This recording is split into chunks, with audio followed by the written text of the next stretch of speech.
शिरोदिनि वासिनि विष्णुविलासिनि जिष्णुनुते भगवति हेशिति कण्ठकुटुम्बिनि भूरि कुटुम्बिनि भूरि कृते जय जय हे Mahishasuramardini रम्यकपर्दिनि शैलसुते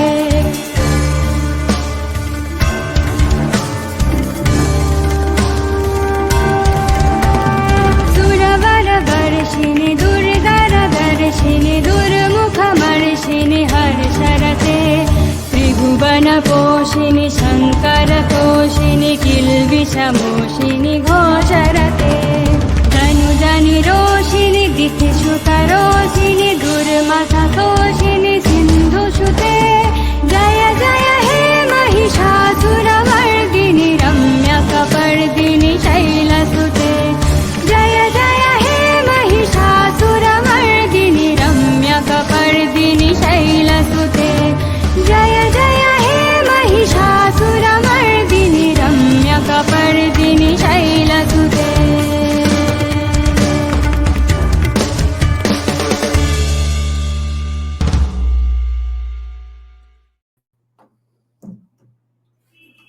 Hi guys, thank you for joining the live stream. Let me know if the audio is coming fine or not. Yeah, I think it's coming fine. So who all have joined? I think a little less than the usual number of people will join because it's a very odd time and I, as usual, announced pretty late. So hi Buddha Bhattacharya, eagerly waiting. He's saying, I read a book by R.C. Majumdar called Hindu Muslim Sanskriti, which has dealt with this topic. Okay, interesting. I have never read R.C. Majumdar. So Nina has also read R.C. Majumdar. So both of you all tell me, what has he said about how the conversions went about in this area of Bangladesh and West Bengal? Nina is saying, Jai Shri Ram, Jai Shri Ram. Your channel has become about reading leftists and finding right-wing talking points in their work. Yes, that is life. And Richard M. Eaton is a regular on places like Jaipur Literature Festival. He does podcasts with William Dalrymple before Dalrymple becomes RSS Kadalla. Then all of these usual leftist academic circles. Kaladin is saying, I'm here and I'm not gonna make any stupid comment today. Yeah. And then there's hate speech against animals. Okay, something's wrong with my screen, I think. Is there something wrong? Oh, wait.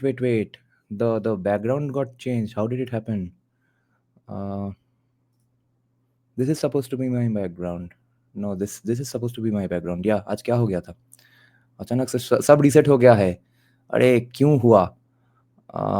Is the audio quality fine, or have they changed the mic receptor as well? Let me just check though. Camera, audio is my mic. Okay, nice. Because the graphics for the comment has also changed here. Okay, Nina is saying he doesn't talk much about conversions in Muslim era, but he did mention the reasons for conversions during British times. Okay, Dada, make the screen larger. Okay. It looks too much like a college professorial discussion seminar sort of a thing, which becomes, I guess, a little less YouTuber-ish. So I have a fear that people, at least newcomers, will get turned off and not check out the channel at all. So I try to keep a YouTuber-ish vibe.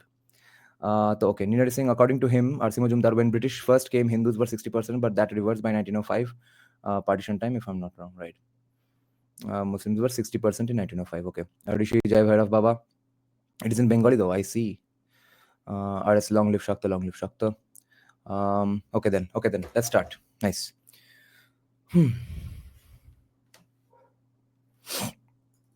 So he did his PhD from the University of Wisconsin in 1972. He's a legendary historian. Shrines, cultivators, and Muslim conversion, quote-unquote conversion in Punjab and Bengal, 1300 to 1700 AD.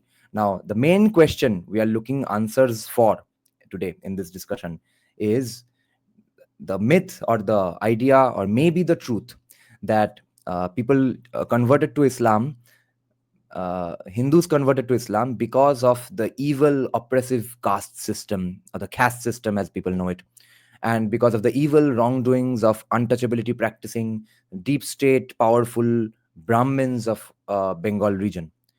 Was it because of that, or was it something else? That's the answer we are going to look for in this discussion. I'll just take check the last two comments, and then we'll get into the paper. So he tells that the hatred is more because one hatred toward kafir, and second the remembered history of hatred towards higher caste. Okay, R C মজুমদারের নেহেরুর কাছে গিয়ে fountain pen ভেঙে দিয়েছিল, কারণ Hindu majority খুলনার যশোরে ইন্ডিয়াতে আসেনি বলে নেহেরু দাবি ছিল মুর্শিদাবাদ কাল্টিভেশনের জন্য হল। Okay, the history of Bengal by R C. Majumdar speaks a lot on how conversions happened during Mughal era. Okay, so Ajju, let us also know in the comment section about how he says the conversions went about in the Bengal area, not the rest of India. Rest of India, to we know. Okay, so let's see. Richard M. Eaton says this article discusses the growth of predominantly Muslim populations in two regions of South Asia, Western Punjab and Eastern Bengal. No evidence supports conventional understandings that Islamization in these areas resulted from a desire for social liberation on the part of the lower orders of the Hindu caste system. पहले second sentence में ये क्या छक्का मार दिया? Holy shit. Nor should Islamization in these regions be characterized as instances of conversion, a term embedded in the 19th century Protestant missionary movement and thus inappropriate for reconstructing religious processes in medieval Bengal and Punjab. Rather, transformations of religious identity in these two regions appear to have been gradual and unself-conscious in nature. They also appear to have been part of larger socio-political and economic changes that were occurring in the regions, in particular, the diffusion of settled peasant agriculture. So Anand Sridhar, hi, our resident Tamil Brahmin libertarian is here to check out whether Brahmin oppressing led to Hindus converting to Islam in Bangladesh area or not. The transformation of religious identities of whole societies is one of the most consequential themes of world history. Much of the world's political geography, certainly that of South Asia, is the product of earlier diffusions of religious systems. Yet, historians have faced many problems in attempting to explain these phenomena. Some of these are conceptual. Let's see the footnote. This article draws on the introduction to Eaton, India's Islamic traditions, Eaton's rise of Islam and the Bengal frontier, and the political religious authority of the shrine of Baba Farid. Okay, so from 3 of his own books. So some of these are conceptual in nature. What is conversion? What indeed is religion? Since any society-wide religious transformation necessarily involves change, what exactly is changing? Can non-religious factors be linked causally to religious change? And if so, how? There is also the empirical issue of identifying reliable indices of religious change. These issues take on special significance in South Asia, a region where the past is seen not as some remote prologue to the present of interest to none but antiquarians. Rather, India's past is a fiercely contested terrain onto which today's struggles, especially communal issues, are often projected. Nice, he's being pretty deliberate here. When is this paper written? Can anyone tell me that? And interestingly, the version I have, the name is and Muslim conversion. Just see the name. Just let me know when is this paper from. It's called Shrines, Cultivators and Muslim Conversion in Punjab and Bengal. Okay. Challenges of explaining quote-unquote conversion. The present article considers the growth of substantial Muslim communities in two major regions of South Asia, Western Punjab and Eastern Bengal. As the first forms, the Western Punjab region forms the core of present-day Pakistan, and the second, the nation of Bangladesh. The growth of Islam in these two regions is of great historical significance. Yet, the dominant theories of conversion to Islam in South Asia are all seriously flawed. The oldest of these stresses the role of military force in the diffusion of Islam in India and elsewhere, which happened in the rest of India, of course. This idea attained special prominence in the late 19th and early 20th centuries, when much Orientalist scholarship identified Islam with violence and the warrior as Islam's quote-unquote ideal type. But proponents of a conversion by the sword theory seem to have confused conversion to Islam with the extension of Turco-Iranian rule in North India after circa 1200, a confusion originating in too literal a translation of Indo-Persian chronicles that narrated the Islamic, quote-unquote Islamic conquest of India. In these accounts, one often meets with ambiguous phrases like, quote-unquote, they submitted to Islam. They themselves wrote those things. Or, quote-unquote, they came under submission to Islam. in which quote unquote Islam might mean the religion, the state, or the army. But a contextual reading of such passages suggests that it was usually the Indo Muslim state and more explicitly its military arm to which people were said to have submitted and not the Islamic faith. Moreover, if Islamization had ever been a function of military or political force, one would expect that those areas exposed most intensively to rule by Muslim dynasties would today contain the greatest number of Muslims. However, the opposite is the case. What the fuck? As those regions where the most dramatic Islamization occurred, such as eastern Bengal or western Punjab, lay on the fringes of Indo Muslim rule. Hmm. Is this factually correct though? Let's see. I don't think I'm more educated than this guy at least. Where the means of coercion were necessarily weakest. Others sought to, because what I'm thinking is, weren't Muslim kings prevalent in Bangladesh already, and after that the Islamization happened, or was it the other way around? If it was the other way around, then of course he's definitely right. Others sought to explain Islamization in India in terms of political patronage, arguing that conversions followed the granting of non religious favors from the ruling class, such as relief from taxes, meaning jizya, for which no one asks reparations these days, or promotion in the bureaucracy. ये तो favorite है सबका.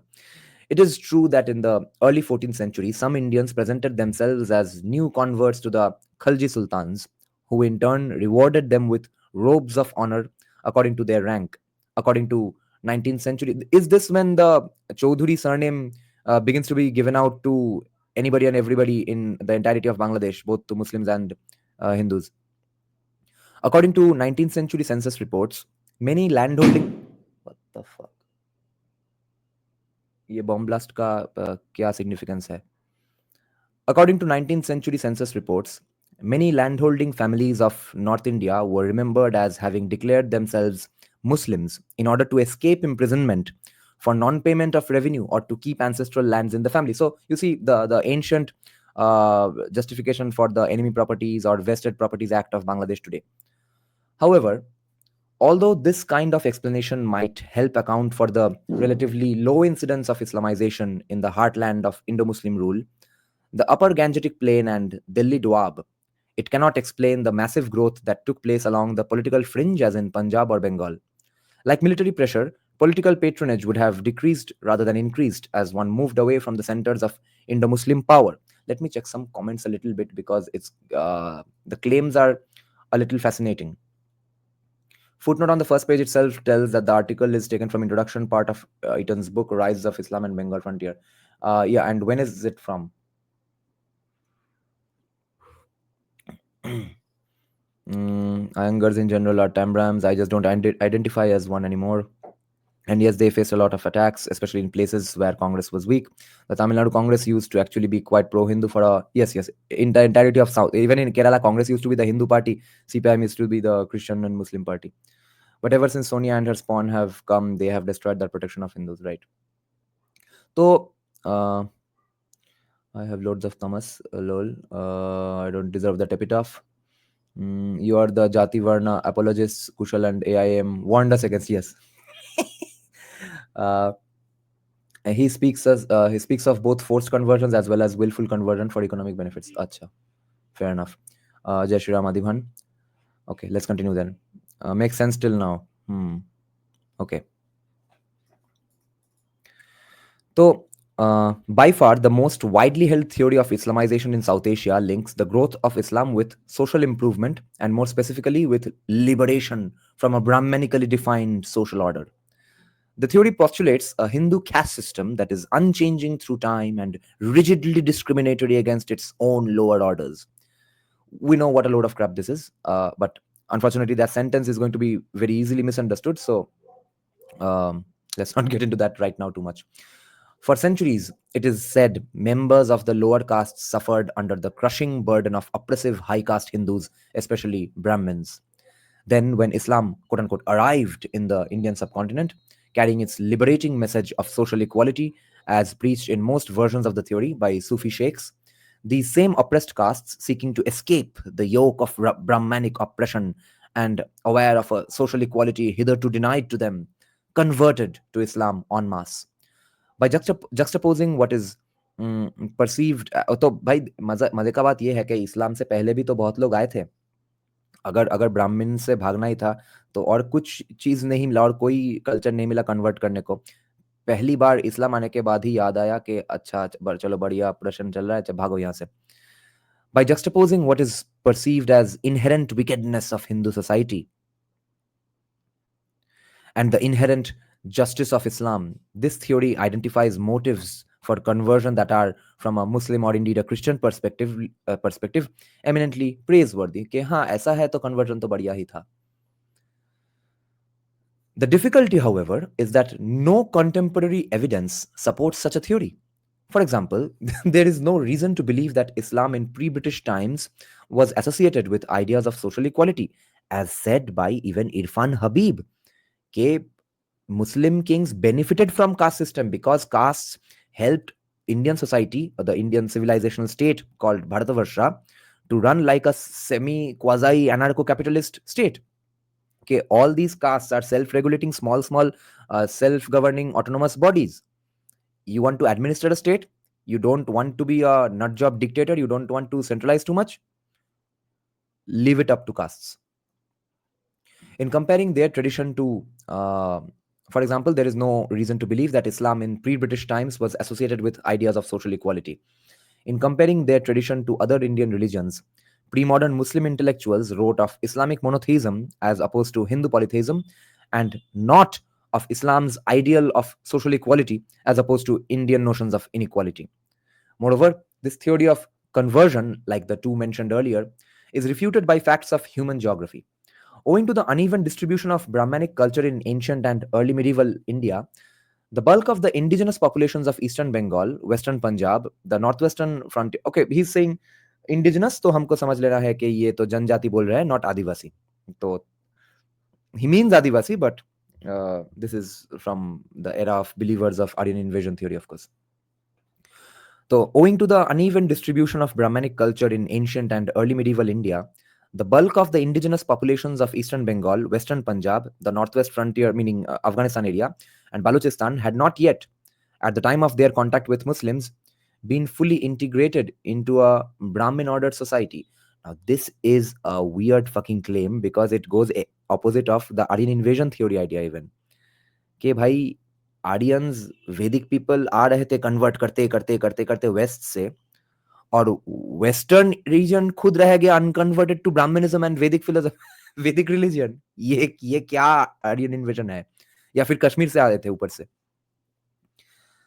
तो उसलिए होगा वो Bengali history YouTuber बोल रहा था एक दिन, यू ऑल तो non Bengalis don't know, he was saying that Aryans upper castes of India came from Norway. We are all not me, तो you all are you upper caste are all Viking descendants. तो so Pakistan, Afghanistan, Balochistan is not even integrated with Brahminism in the first place, according to Richard M. Eaton. क्या converter बनेगा रे तू? Yet, as is shown in the earliest reliable census returns, it was precisely in these regions that the vast majority of South Asian Muslims ultimately emerged. In short, having never been fully absorbed into a Brahmin ordered society in the first place, there was no logical way that peoples of these areas could have sought escape from an oppressive Hindu social order. So he is trolling big time. Let me just check some comments now. Scandinavian, blue-eyed, blonde-haired Aryans. Yes. Why would anyone come to India from Norway? भाई बहुत ठंड है वहाँ पे. Who I don't remember his name. Anirban, I think. Yeah, Anirban something. We did a live reaction as well. Check out our old live streams. Norway वाले का तो या गिरिधर नहीं वो हम नहीं पढ़ेंगे. Tathagata Rai also says in his book that Muslims had converted from Buddhists because in local language Muslims are referred to as Nere, like Nera Takla. तो वो नाम देख के convert हो गया क्या? Okay, let's continue now. Wait, I have to respond to one nice comment here. Someone is saying equality is a myth, my friend, and it isn't. Interestingly, that is Irfan Habib's criticism of the caste system. which I can actually be at peace with as a libertarian. He's saying the caste system is not bad because it's an evil Hindu Brahminical oppression thing. He's saying casteism is bad because, or caste system, it was not really a system. The occurrence of castes is a bad thing because it creates hierarchies. And हमको तो पता है free market वालों को तो भाई hierarchy वस्त्री के होना ही है. इक्वालिटी करने जाओगे तो क्या होता है हम सबको पता है. He is criticising it only for that कि देखो just like any hierarchical ranking inequality is bad for those similar reasons, like today's capitalism is bad, rising income inequality is bad. In that same way, even the caste system is bad. He's not saying anything more than that. In fact, he trolls the fuck out of Dumo, who says that caste system came out of Hindu scriptures. Okay, so we can live with Irfan Habib's criticism of caste system. And they converted to Islam. Okay. So Brahmin ordered society. Yeah. Let me check this footnote. This footnote is pretty big. अरे नीचे इतना मच्छर काट रहा है, मुझे distract होना पड़ रहा है. For example, the historian K.A. Nizami writes, quote, when the Muslims conquered these caste cities, they threw open their gates to everybody, with the result that the egalitarian principles of Islam attracted large number of non-caste Hindus and professional groups to कहाँ गया footnote बाकी का to अरे rest of the footnote कहाँ है? The fuck? Groups to the fold of Islam. It was this conversion of the lower caste population. So he's putting out, he's steel manning the argument, okay, which he trolls here. It was this conversion of the lower caste population to Islam which swelled Muslim society in this country. By the way, just Google this guy. Who is this? K.A. Nizami. ये कौन है जो कि ये बोल रहा है कि वो मतलब conversion इसलिए हुआ था casteism की वजह से. The Muslim saints handled the problem of conversion with great sympathy, understanding, and love. Nizami writes this in Al-Hind, Islam, Encyclopedia of Islam, Volume 3, 429. To many, writes I.H. Qureshi of the early Islamization of Sindh, quote, to many, Islam appeared as a deliverer from the tyranny of Hinduism, and deliver us from evil and deliver us from casteism. And the example of tolerance set by the Arabs seems to have inclined many a Buddhist heart towards Islam. Okay, this is also in line with what Tathagata Rai has said, that most Buddhists converted to Islam. See Qureshi's book, Muslim Community of the Indo-Pakistan Subcontinent. K.A. Nizami's explanation of mass Islamization in India was perhaps influenced by the writings of Muhammad Habib, Hamare Irfan Habib ke pitaji, who in 1952 speculated, without citing evidence, that the Islamic notion of human equality promised some hope to people occupying the lower orders of the Hindu caste system. Remember, Muhammad Habib को जो बिठाया गया था अलीगढ़ में, वो Aligarh gradually जो अलीगढ़ का काम होने वाला था उसके लिए ही उन्हें बिठाया गया था. तब के लीडर्स को भी पता था ब्राह्मण भोजन कैसे करना है, तो वो ब्राह्मण भोजन करवाने के लिए ही मोहम्मद हबीब को वहां पे बिठाया गया था. In Muhammad Habib's view, the turnover of quote unquote turnover of public opinion caused by the reception of that notion forestalled popular resistance to invasions by Muslim Turks. अच्छा, कन्वर्ट कर ही लेंगे, अत्याचार हो रहा है ब्राह्मण्स के तरफ से, तो चलो मुस्लिम टर्क्स को काहे रोकना. Muhammad Habib writes this in Introduction to Eliot and Dowson's History of India, Volume 2. See Friedman's work called Medieval Muslim Views of Indian Religions. In fact, the idea that Islam fosters social equality as opposed to religious equality seems to be of relatively recent origin. Oh my God. भाई ये तो टोपी पहनाने का जो metaphorical और literal काम है, ये लेकिन बहुत बहुत ही सिग्निफिकेंट और सक्सेसफुल तरीके से हुआ है. Because these days in every first world country, all the liberal family wale young kids, guys and girls, are absolutely buying this idea. And frankly, even the Muslims who are saying these things believe it themselves. The first world Muslim kids who are telling their friends that, you see, the Quran teaches equality and complete religious cultural, social equality, etc. So, but this is a recent phenomenon. In fact, the idea that Islam fosters social equality as opposed to religious equality seems to be of relatively recent origin, dating only from the period of the Enlightenment, and more particularly from the legacy of the French Revolution among 19th century Muslim reformers. Lol. See Hurani's work, Arabic Thought in the Liberal Age, And Lewis's work, Impact of the French Revolution on Turkey. Fuck. Nice. See, this is why you must read quality research. Attempts to explain the growth of Islam in South Asia suffer from other conceptual flaws as well, such as the implicit assumption that quote unquote conversion requires an underlying motive. According to this way of thinking, a potential convert would self consciously and deliberately choose to change his or her religion. But the presumption of conscious intentionality on the part of such converts seems to be a backward projection of 19th and 20th century notions of religious conversion, which in turn were informed by models and terminology generated by the worldwide Protestant missionary movement. In the latter context, in the worldwide Protestant missionary movement, conversion was understood as not only conscious and deliberate, but sudden and thorough. Darkness was replaced by light, error was replaced by truth. The following revivalist hymn, which comes straight out of this 19th century movement, captures the spirit of a willed, deliberate act. Amazing grace, how sweet the sound that saved a wretch like me. I once was lost, but now am found, was blind, but now can see. In this deeply Protestant revivalist vision of religious action, the individual is construed as an autonomous and conscious actor, as someone who deliberately chose to convert and who had specific reasons or motives for making that choice. Even the word conversion, literally, meaning to turn over, convert, carries distinct Protestant overtones, inasmuch as it connotes a sudden and complete rejection of one's former religious identity in exchange for a new one. Informed by this model of religious change, 19th and 20th century scholars who studied the growth of Islam in South Asia, perhaps unconsciously, sought analogues for what 19th century Christian missions had been doing in European colonies. In his influential study called The Preaching of Islam in 1896, T.W. Arnold explained the growth of Islam in India mainly in terms of the preaching by Muslim missionaries.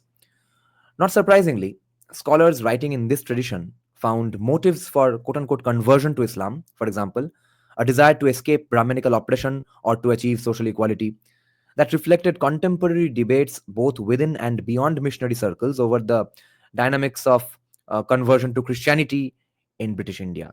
वो सब कि हम हमारा argument है कि इस reason से लोग क्रिश्चियनिटी में कन्वर्ट कर रहे हैं, और फिर फ्रेंच एनलाइटनमेंट का भी इन्फ्लुएंस, ये दोनों मिला के अचानक इंडियन मुस्लिम्स बोलना शुरू करते हैं कि भाई इस्लाम में कन्वर्जन भी इसलिए हुआ था. But the projection of this Protestant model backward into medieval or early modern eras did considerable violence to the contemporary data, which do not indicate deliberateness or intentionality of any sort, much less specific motives for conversion, such as those just mentioned. Nothing in pre-British Indian sources suggests that there ever occurred among whole communities a conscious or dramatic turning over, that is, conversion of religious identity, that involved a complete rejection of a former identity and an embracing of an entirely new one. Yes, I remember this being discussed. Yes, all these happened kind of after Sir Syed Ahmed Khan's reformation. Okay, and which is why the Ashraf versus Pasmanda, let's say, cleavages also begin, because Pasmandas used to have kind of Indian Hindu food habits, a lot of Hindu symbology in their lifestyle, marriage ceremony, etc. And they would pronounce the Z ucharans with J. Like अगर नाम है अजीज तो पसमंदा बोलेगा कि हमारा नाम अजीज है. Like वो गैंग्स ऑफ वासेपुर का फेमस लाइन, हम अजीमे बोल रहे हैं, अजीम नाम है अशरफ उच्चारण में, वो अब यूपी का पसमंदा बोल रहे हैं, हम तो अजीमे है. तो many such things go on. And then even in Bangladesh, therefore, all the pronunciations of J later later get transformed into Z, because that's the Arabic pronunciation. And then even normal Bangladeshi Hindu Bengali pronunciations also change. The way Bangals say that Zamu instead of Jabo. So all those J becoming Z is sort of Ashraf influence, I think, or Arabic influence at least. तो And because of those reasons, Ashraf used to be and still are bullied in elite Muslim circles and elite Muslim colleges. अगर कोई गांव से कोई पसमंदा जा रहा है, वो जाके उसका उच्चारण है यूपी के जैसा, और वो हैंग आउट कर रहा है दिल्ली में 4 जनरेशन बैठे एलिट मुस्लिम कोई फैमिली से बिलोंग करता हुआ एक स्टूडेंट के साथ, तो वो उसका मजाक उड़ाता है जामिया में भी और अलीगढ़ में भी, according to Pasmanda activist at least. Buddhadev, so he's saying that there was no reason, it just happened. No, uh, he gets into that. But the rough idea he has already given, okay. वो exemption from jizya, and just you'll get to the tribal part. I know some of that. I don't want to articulate it myself. Even Hindi has the word Z, and it has come from, and Hindi is half Arabic anyway. So how does Hindi having Z mean anything? In my neighborhood, there is a Muslim family named Jalaluddin, whose grandfather name is Kartik. Hindi doesn't have Z, Urdu has Z, right? The Kashmir king, Butshikan, converted the Kashmir area through force. Yeah, there are enough evidences of that as far as I know. दादा beer biceps podcast में कोई औरत है जो गलत history बता रही है, आपने देखा? You mean the Dravidian historian, right? Yeah, I agree with a lot of facts she was saying. Her interpretation of the facts were wrong. Like when she says that there was Dravidian history distinctly, then the Vedic people came and converted them or destroyed those cultures, and based on which they say that Shiva is not Hindu, etc. But वो integration accommodation ही हुआ था. तो अब तुम उसको बोलो कि नहीं ये था द्रविडियन, वो नहीं था द्रविडियन, या फिर तुम बोलो कि हाँ ये था एक नॉन वैदिक एक कल्चर जो कि हर जगह में ही था. हर जगह में ऋग्वेद नहीं पहुंचा था, बट जब ऋग्वेद वाले पहुंचे, सबको इंटीग्रेट कर दिया गया, सबके देवताओं को इंटीग्रेट कर दिया गया, सबके शामन्स को भी अपने पुरोहित के साथ इंटीग्रेट कर दिया गया. तो उसमें अगर तुम एक टोन डाल रहे हो, एक कलर छिड़कना चाहते हो उसमें, कि एक इन्वेजन जैसा कुछ वाइब देते हैं, थोड़ा कॉलोनियलाइजेशन जैसा एक लेक्सिकॉन टर्मिनोलॉजी उसके ऊपर चढ़ाते हैं, just to come across as cool victims of oppression etcetera. That's unfortunate, and of course basically lies, but the facts are facts. I checked out a bit of it. I was too frustrated with the tone of the interview, but the little portions I checked, the facts were correct. She said only after the Guptas temples were built. What a joke! Yeah, that's a common sort of a consensus in academic circles, and I have no idea about this particular fact, so I don't even feel angry or happy about this. Hindi does have J and Z. Yes, and the Z has come from Arabic. In original Devanagari, Z was there, Ja was there, Z was added later on, right? Okay, let's continue.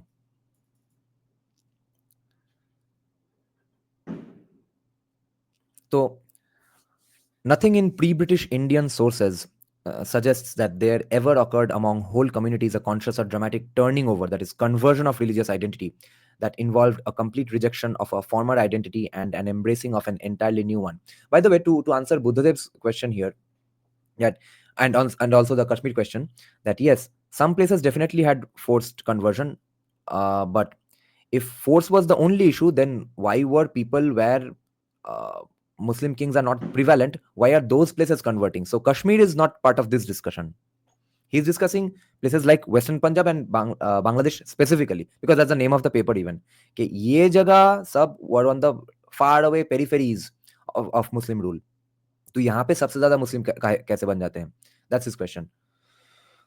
So what the original evidence rather points to is a slow, almost glacial process of creative adaptation that was so gradual in pace and so subtle in character as to go largely unnoticed by either inside or outside observers. Which is why, like we were discussing even last night in the last night's podcast with Mysterious Sociologist, that even today, I personally know Muslim areas in Badipur, Joynagar areas, okay, where Muslims worship idols of certain lokodevotas, and they say that they are Muslim gods of some sort. It's absolutely weird. Yet another difficulty with most models of Islamic conversion is that they share a vision of Islam as a monolithic and pure essence that somehow spread to India. At the same time, The Indian convert is construed as a passive recipient of a foreign creed that had been carried to and within the subcontinent by some mediating agency.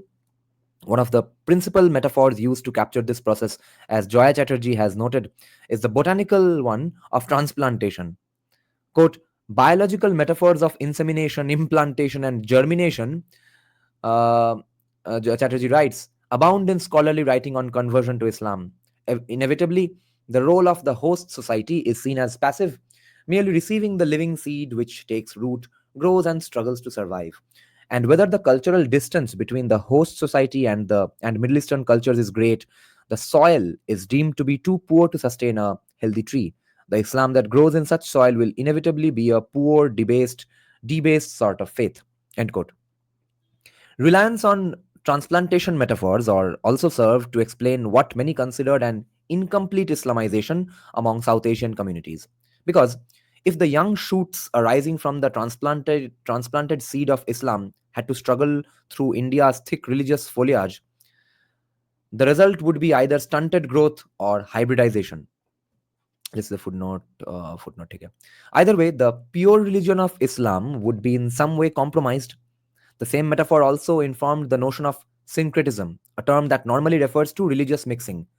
But the term also carries generally negative connotations owing to the a priori assumption that any religion that is conceived in terms of pure essence will, if mixed with another religion, yield debased, diluted, or distorted offspring. This is perhaps why one often detects a note of disapproval in discussions of traditions such as peer veneration or tomb cults, as if the people practicing such traditions did not understand true Islam and, in their ignorance or confusion, had allowed these un Islamic influences to be carried into their devotions or beliefs. Yes, similarly, so many peer mosques and tombs of peers are worshipped by countless Hindus. They bow down in front of it, do pranam, etc., give pranami, etc. There's a famous deity worshipped equally by both Muslims and Hindus called Ola Bibi, some ancient foreign deity, forest deity. So, whatever he's discussing, I know evidences of that.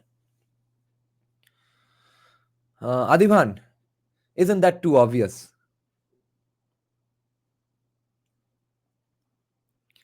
Influences to be carried into their devotions or beliefs. An earlier tradition of scholarship viewed Indo-Muslim cultural history from the standpoint of Arab heartland, understood as the natural home of an unadulterated pure Islam. Such a perspective necessarily consigned India to the role of periphery, and hence its vast and diverse populations of Muslims as practicing forms of religion that were to some degree debased or diluted. It's prevalent even today. Recent scholarship, however, has adopted a more decentered perspective. Instead of viewing the Middle East as a net exporter of culture and South Asia as an importer, a perspective underlying the idea of the spread or expansion of Islam, scholars have begun exploring the ways that South Asians actively engaged with Islamic traditions and creatively incorporated them into their lives and cultures, thereby making them their own. That is to say, what is commonly called conversion to Islam was actually very much an interactive and creative engagement that, over a protracted period of time, served to indigenize Islamic culture and Muslim communities as natural parts of South Asia's cultural landscape. This is also kind of true.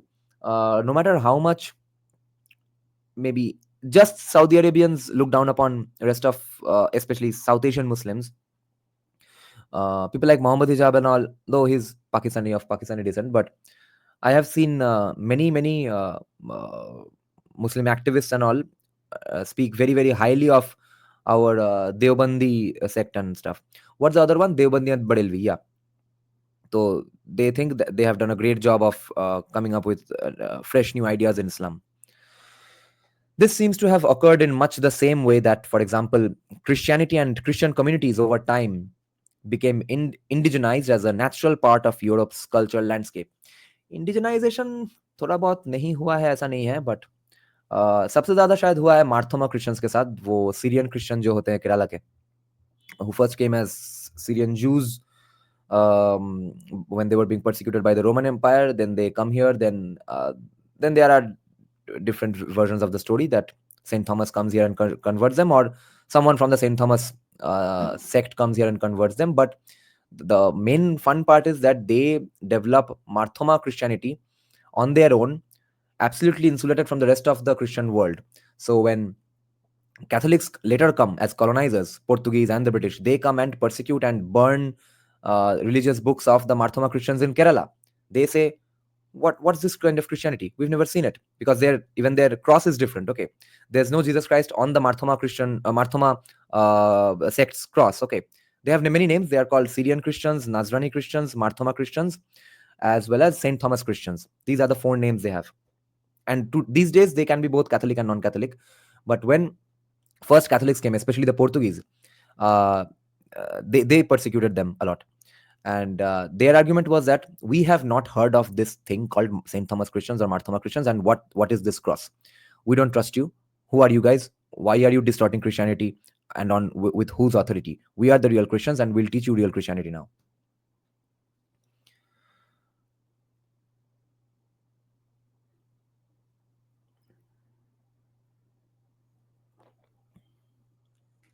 That is to say, what is commonly called okay, so this seems to have occurred in much the same way that, for example, Christianity and Christian communities over time became indigenized as a natural part of Europe's cultural landscape. So, as K.A. Nizami, again, K.A. Nizami writes, since most Indian Muslims were converts from Hinduism, it was not possible for them to break away completely from their social background. ये देखो, एक घाव उसके ऊपर 4 बैंडेड. पहले एक झूठ बोल दिया, अब एक झूठ के ऊपर अब 30 झूठ बोलना पड़ेगा एक्सप्लेन करने के लिए. पहले बोला कि देखिए ऐसा है कि इतना ब्राह्मणिकल अत्याचार चल रहा था इसलिए कन्वर्ट कर गए. अब एक्सप्लेन कर रहे हैं कि इस्लाम में आने के बाद भी कास्टिज्म क्यों चला. तब बोल रहे हैं कि देखिए अब तो है भोसरी वाले ही, तब आ भी गए, कास्टिज्म नहीं छोड़ पाए, तो हम क्या करें. In varying degrees and at different levels, the Hindu traditions and customs were consequently continued among the Muslims. In certain rural areas where conversion was not complete, many of the social customs, even some religious practices of Hinduism, which had become a part of their social life, were accepted. Irfan Habib says, no, no one even screwed with the caste system. Now we get to Bengal. Let me have a bit of tea and check some comments for just 2 minutes.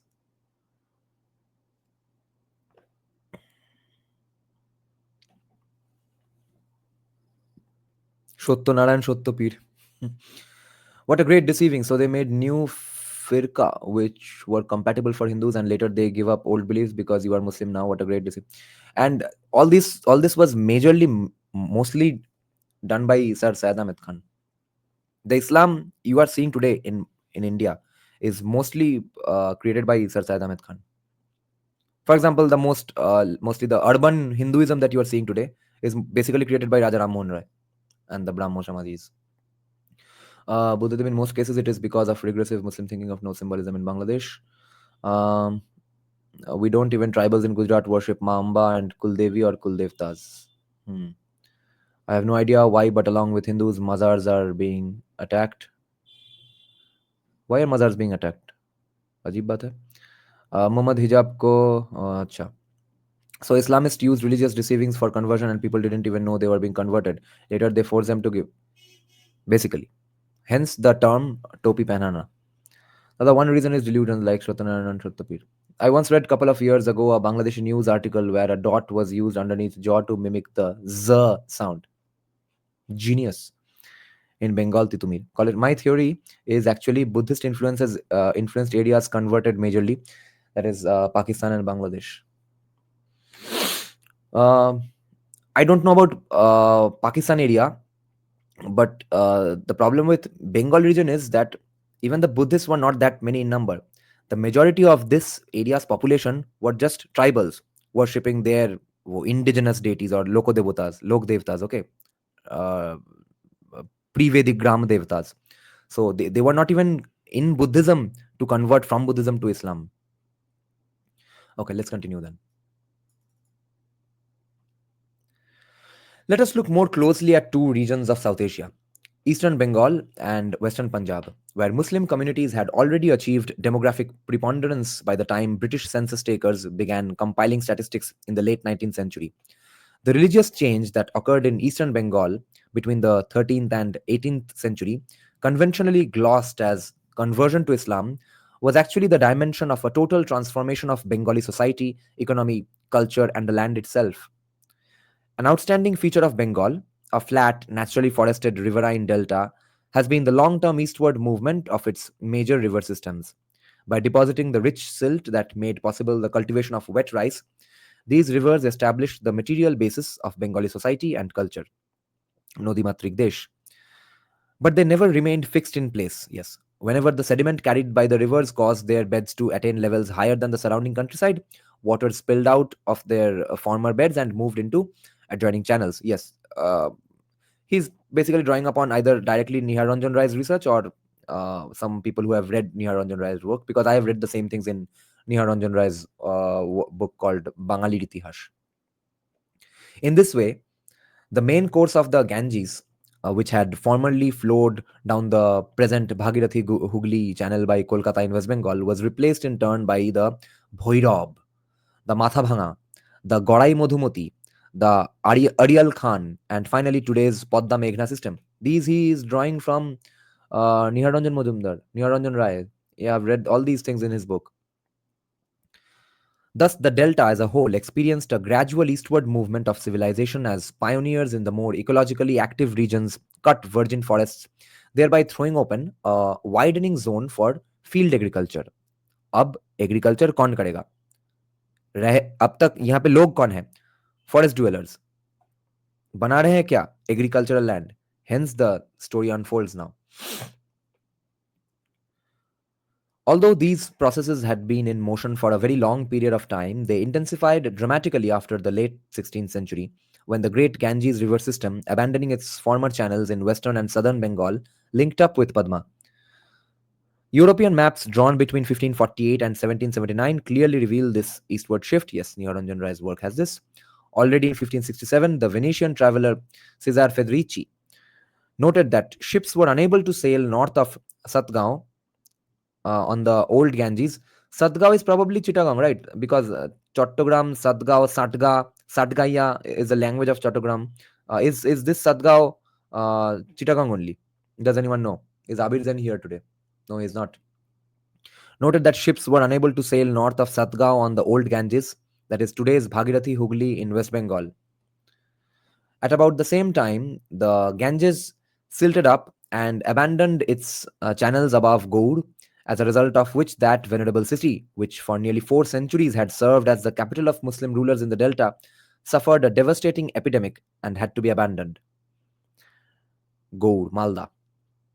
Writing in 1574, just after Mughal troops marched down from Delhi and conquered Gaur, the chronicler Abul Fazl remarked that the Ganges River had divided into two branches at nearby Tanda.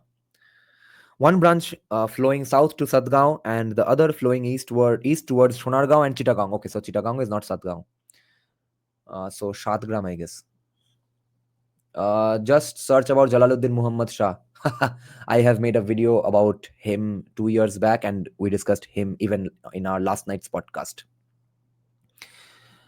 In the 17th century, the former branch continued to decay as progressively more of its water was captured by the channels flowing to the east, to the point that by 1666, this branch had become altogether unnavigable. As the delta's active portion gravitated eastward, the regions in the west, receiving diminishing levels of fresh water and silt, gradually become moribund. Cities and habitations along the banks of abandoned channels declined as diseases associated with stagnant waters took hold of local communities. To the east, however, these changes had the opposite effect. With the main waters of the Ganges now pouring through the channels of the Padma River, the combined Ganges Padma system linked eastern Bengal with North India at the very moment of Bengal's political integration with the Mughal Empire. At the same time, the main body of Ganges silt, now carried directly into the east, was deposited over an ever greater area of the eastern delta during annual flooding. This permitted an intensification of cultivation along the larger rivers where rice culture had already been established, and an extension of cultivation into those parts of the interior not already brought under the plough. As a result, eastern Bengal attained levels of agriculture and demographic growth no longer possible in the western delta. These changes are reflected above all in the statistics of the Mughal government's share, Khalisa, of the land revenue demand, Joma. Since the revenue demand represents the government's estimate of the land's income generating capacity, and since Bengal's major income producing activity was the cultivation of wet rice, a labor intensive crop, these statistics also suggest changes in the relative population density of different sectors within the delta. Between 1595 and 1659, the revenue demand for the northeastern portion of the delta increased by 97%, while that of the southeastern quadrant, the most ecologically active part of Bengal, increased by 117%. On the other hand, the revenue demand for southern southwestern Bengal, an ecologically older sector, southwestern Bengal, okay, increased by only 54% in this period, while that for northwestern Bengal, the most moribund part of the delta, actually declined by 13%. Bengal as a whole, but especially the eastern sector, was so productive that by 16th century it had become the world's major exporter of rice.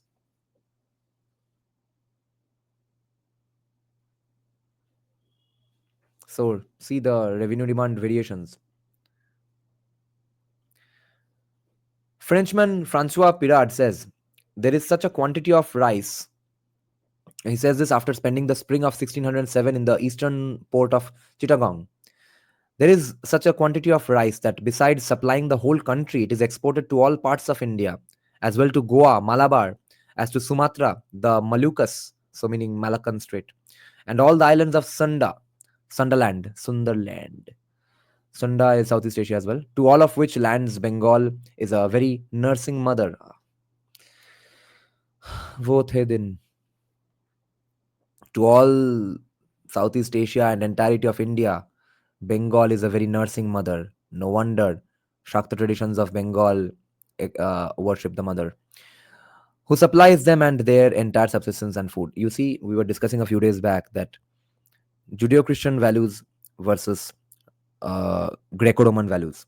Focus on naturalism in Greco Roman philosophy versus the focus on supernaturalism on Judeo Christian philosophy.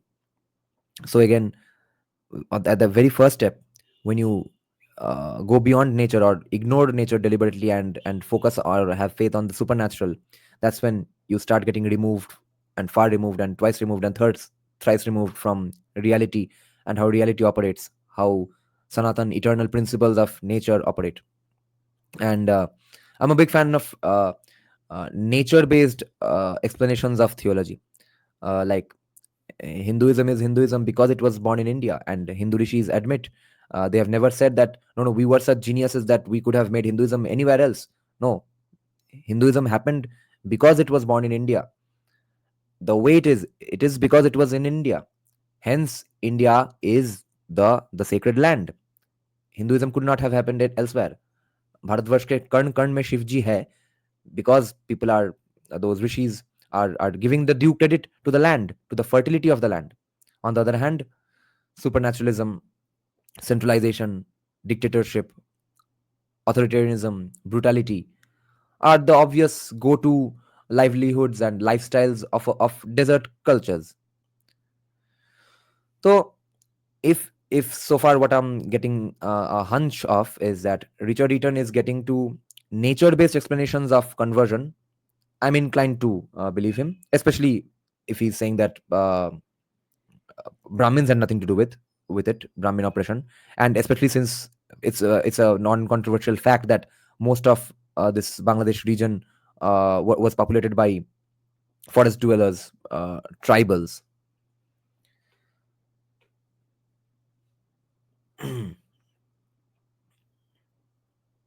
Thus, arrive, one sees uh,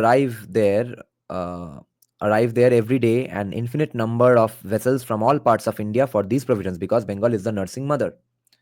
In short, Bengal in this period presents a moving economic frontier, the product of a long term process whereby land fertility, rice cultivation, and population density all grew at a faster rate in the east than in the west. ये दिन कब आएंगे? Bengal's agricultural boom coincided not only with the consolidation of Mughal power, even in the power in the province, but also with the growth in overland and maritime trade that linked Bengal ever more tightly to the world economy. Ever since the Turkish conquest of the delta in the 13th century, The export of Bengali textiles into Indian Ocean markets increased. Later, during the twilight years of the Bengal Sultanate, Portuguese merchants intruded into the Bay of Bengal, establishing trading stations in both Chittagong and Sadgaon in the mid 1530s.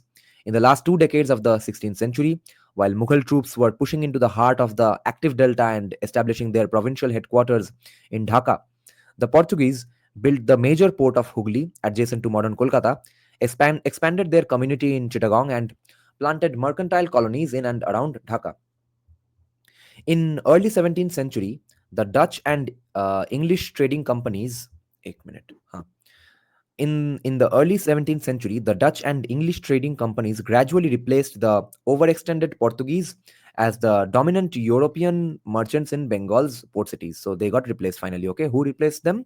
The Dutch and the English East India Company. And remember, as Sandeep Sanyal points out, the Dutch East India Company. The only reason we are doing this paper today, or we are reading comfortably English and not the Dutch language, not the Netherlands Viking language, is because the King Martand of Travancore uh, kicked the shit out of the Dutch East India Company, from which they never recovered. But hilariously enough, the Navy general who had brought the Dutch East India Company to India defected and became a collaborator of King Martanda, and his grave is till this date in Kerala only, or in some place in southern India.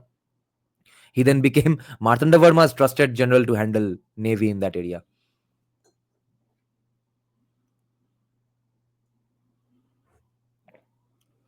Granted permission by the Mughal court in 1635 to trade in Bengal, the Dutch East India Company opened a trading station at Hooghly the following year.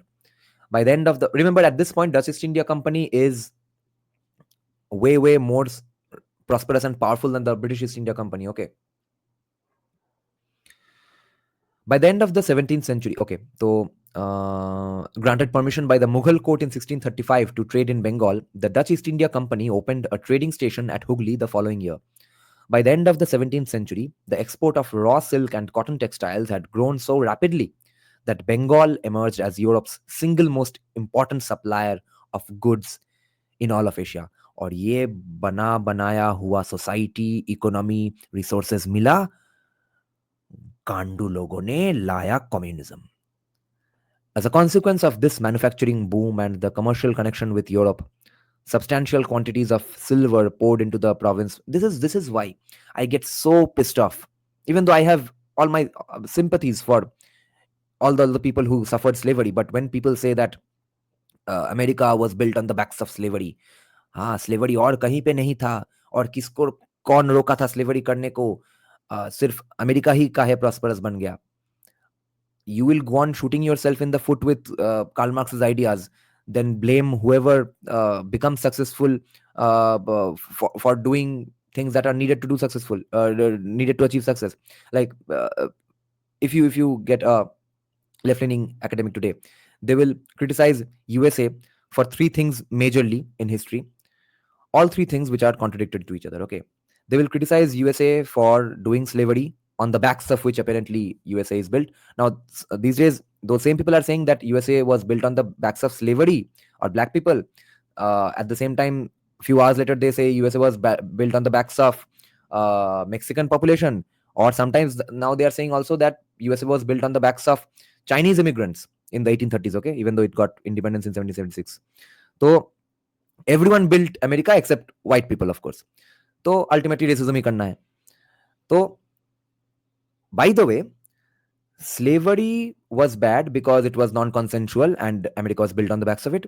Secondly, America is also bad because it gives evil incentives to entice people into coming to their country. So incentive बिना पकड़ के लाओ वो गलत है, खरीद के लाओ वो गलत है, इंसेंटिव दे के लाओ वो खराब है, वो गलत है.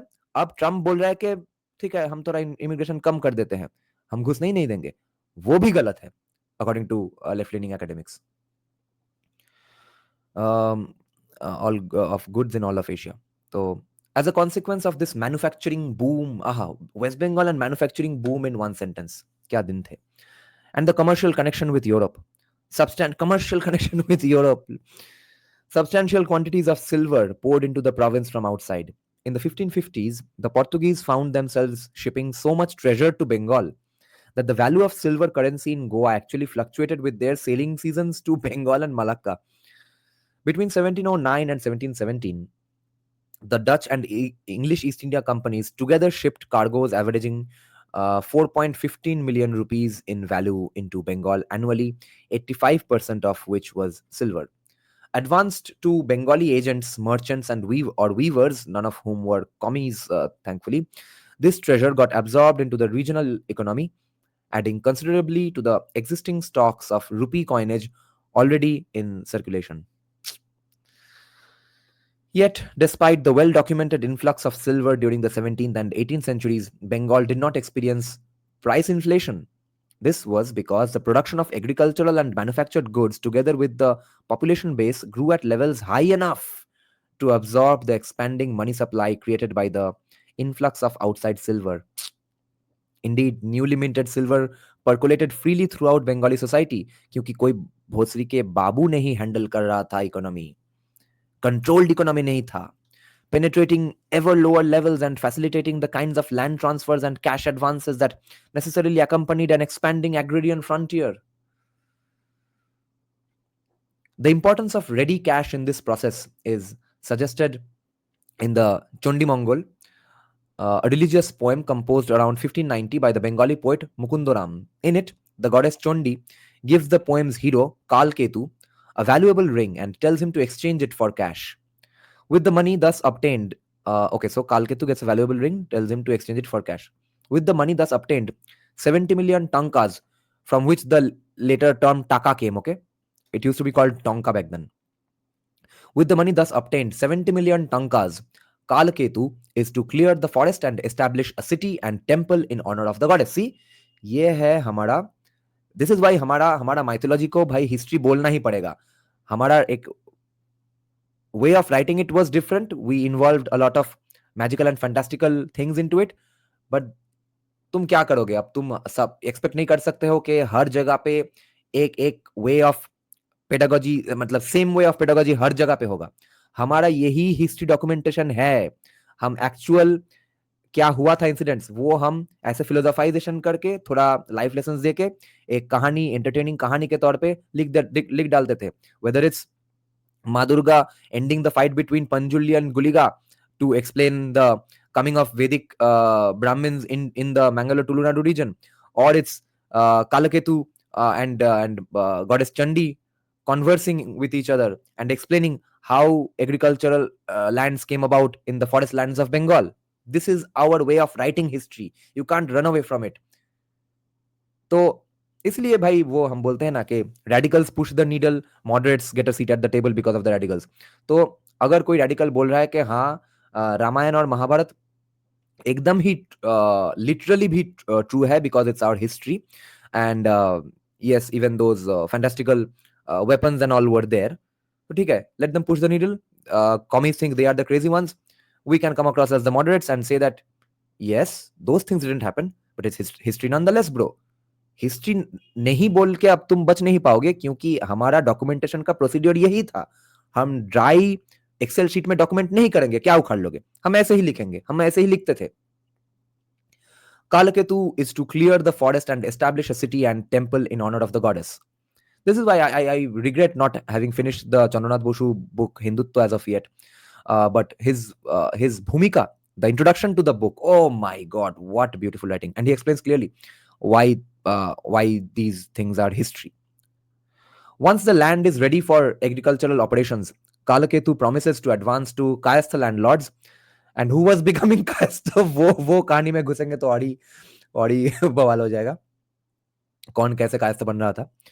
Kalaketu is to clear the forest and establish a city and temple in honor of the goddess. Once the land is ready for agricultural operations, Kalaketu promises to advance to Kayastha landlords as, ये सब चुंडी Mongol में हो रहा है, ठीक है, एक poem में, एपिक पोएम में.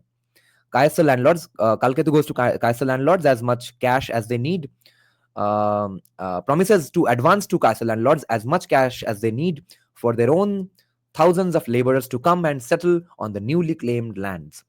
This points not only to the high level of monetization in late 16th century Bengal, but to the role that cash played in transforming virgin jungle into settled agrarian communities. Yeah, good scholarship, bhai. In sum, a number of factors, natural, political, economic, combined to create the 17th century's booming rice frontier in the eastern delta.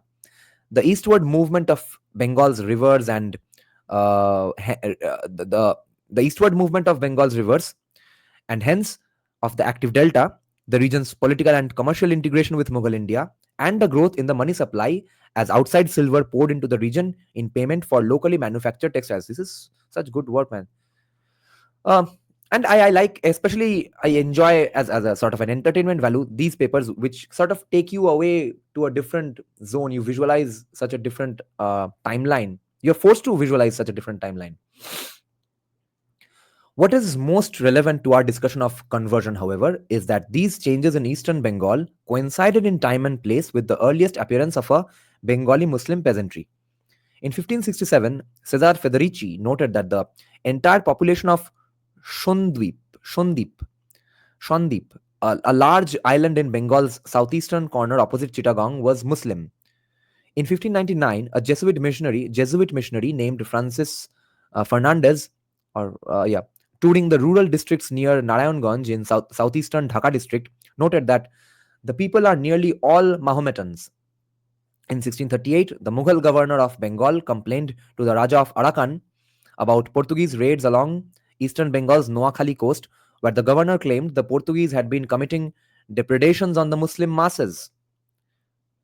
Two facts are relevant to understanding the connections between eastern Bengal's agricultural boom and the appearance of a Muslim peasantry. First, prior to the advent of Mughal rule in Bengal, from the 1590s, the masses of eastern Bengal, unlike those of the western delta, were not yet firmly integrated into a Hindu social religious order. Writing in 1595, at the very dawn of the Mughal age, Abul Fazl Allami, the foremost spokesman for Mughal imperial ideology, wrote that the indigenous peoples of the eastern delta were of dark skin, had little or no beard, and practiced a religion said to be different to that of the Hindus and Muhammadans. This suggests that when the growth of Islam did occur in this region, its populations did not move from a Hindu to a Muslim identity. Rather, the religious culture of the fishing, hunting, and slash and burn farming communities of eastern Bengal was saturated with local forest cults, thus that focused especially on female deities such as Monosha or Chondi. Yes, fair enough. By contrast, the western portion of Delta, where Islam would make little headway, was at the time of the Mughal conquest already populated by settled wet rice cultivating communities of hierarchically ordered Hindu castes. Okay, so the Brahman, Buddhas, Kaistas, etc. As was noted by Father Martin S.J., who toured the Hooghly region of West Bengal in 1699, said, quote, nearly the whole country is given to idolatry, end quote. Let me have some tea now and check some comments.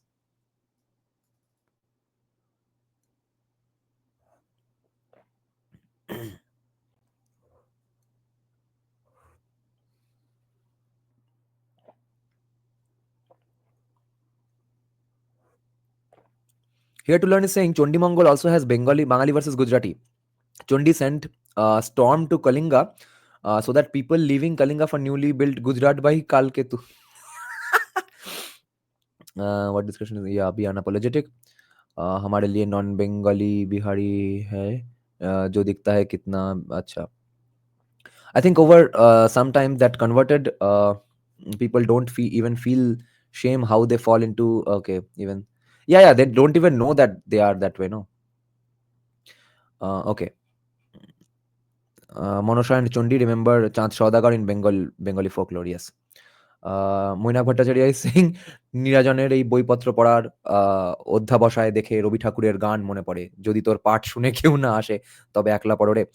And he's saying that वो একলা চলো রে song of Rabindranath Tagore, that if no one is he is replacing the word dark with part. अगर तुम्हारे तुम जो पढ़ रहे हो वहां पे कोई नहीं है तुम्हें कंपनी देने को, तो अकेले ही पढ़ते रहो. But interestingly, this was my very first intention and mindset from the day I started my channel. कि अगर कोई देखता है अच्छा है, ठीक है, कोई देख लेगा, कुछ व्यूज हो जाएगा, थोड़ा बहुत, अगर 2-3 लोगों को भी समझ में आए, अगर पता भी चले कुछ वो भी हो जाएगा, नो प्रॉब्लम। मेरा तो पढ़ना हो रहा है, मुझे मैं वैसे भी पढ़ता तो कैमरा ऑन करके पढ़ रहा हूँ। It was sort of a daily vlogging mindset that I started with, and even when I started the live streams first of discussing books, I never gave a shit about whether it was 5 people watching or 10 people watching, क्योंकि after all मैं पढ़ तो रहा हूँ। पढ़ने का तो एक अलग गेन है ही, वो गेन मैं कैमरा बंद करके भी कर सकता हूँ, कैमरा ऑन करके भी कर सकता हूँ, सेम बात है। It was meant to be sarcastic. There was a 9 part of Chondi Mongol in our class 9. Yeah. But I here to learn, the problem is your sentence did not come complete actually, I think. Chondi Mongol also has Bengali versus Gujarati. Chondi sent storm to Kalinga so that people leaving Kalinga for newly built Gujarat by Kalketu. Uh, okay, so people who were leaving Kalinga for Gujarat, they were sent storm. Hmm. Nice. East-West rivalry. Competitive capitalism है कि नहीं, वहां पे जाके क्यों business करोगे। 9 part of Chondi Mongol in our class 9, I see. Okay, let's continue. Um, Second, from at least the 16th century on, the arduous business of forest clearing and land reclamation in the eastern delta was associated with the activities of Muslim holy men, Pir, or more accurately, charismatic. And you see, right wing का एक famous scholar, sort of intellectual, at least spokesman कौन है? Sumit Pir. With the activities of Muslim holy men, Pir, or more accurately, charismatic or enterprising men who were popularly and often retroactively identified as holy men.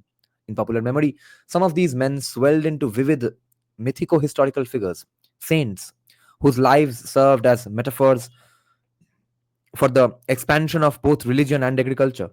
They have endured precisely because, in the collective folk memory, their careers captured and telescoped a complex historical socio-religious process whereby a land originally forested and non-Muslim became arable. Okay, whereby a land originally forested and non-Muslim became arable and predominantly Muslim. For example, the epic poem Rai Mongol, composed by Krishnaram Das in 1686, very old, concerns a conflict between a tiger god named Dokhin Rai. I few months back I posted a picture of this deity, okay, tiger god. You'll remember if you scroll back long enough in my community tab, the picture is of a deity with big gigantic mustache and with a gun in his head. He is the Dokhin Rai Devata, and he is present in all of these southern regions. He's also known as Dokhineshwar. Okay, even his temple is called Dokhineshwar, incidentally, but it has nothing to do with Makali. I have been to Dokhin Rai Mandir, one Dokhin Rai temple. So now a fight between two deities. Let's see. So Rai Mongol Kabbo, composed by Krishnaram Das in 1686, concerns the conflict between a tiger god named Dokhin Rai and a Muslim hero named Badi Ghazi Khan. As Dokhin Rai means king of the south, Rai means king or lower Bengal, therefore known as Dokhineshwar.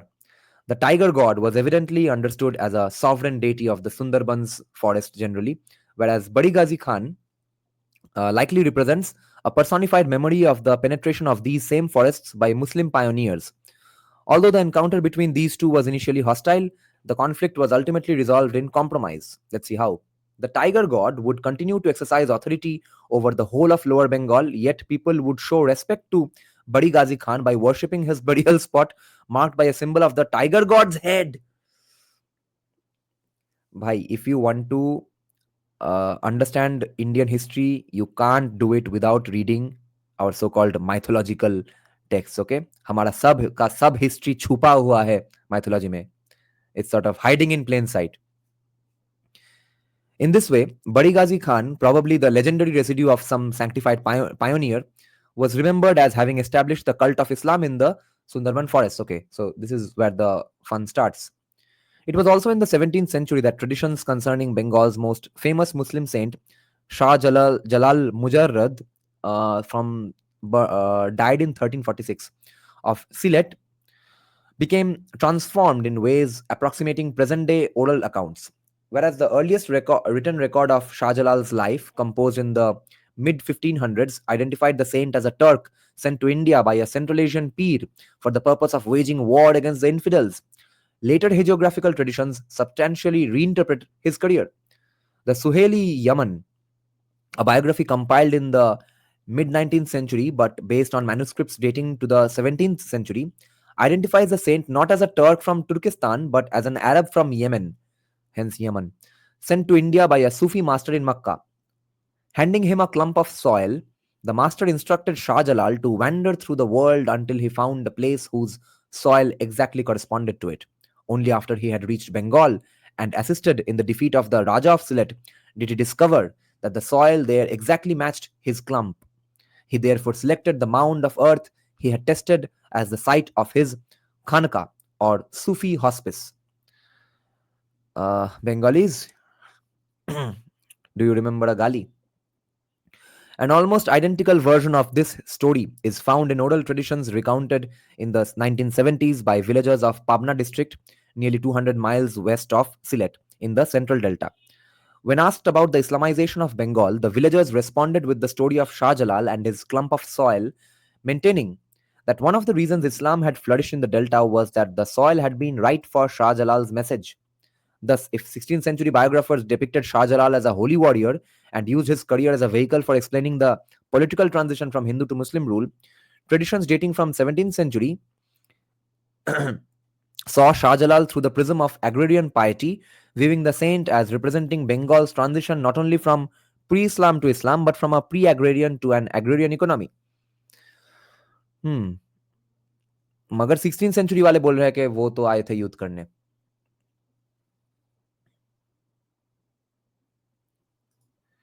The 16th century is the earliest firm horizon for the appearance of pioneering sheikhs in either Persian or Bengali sources.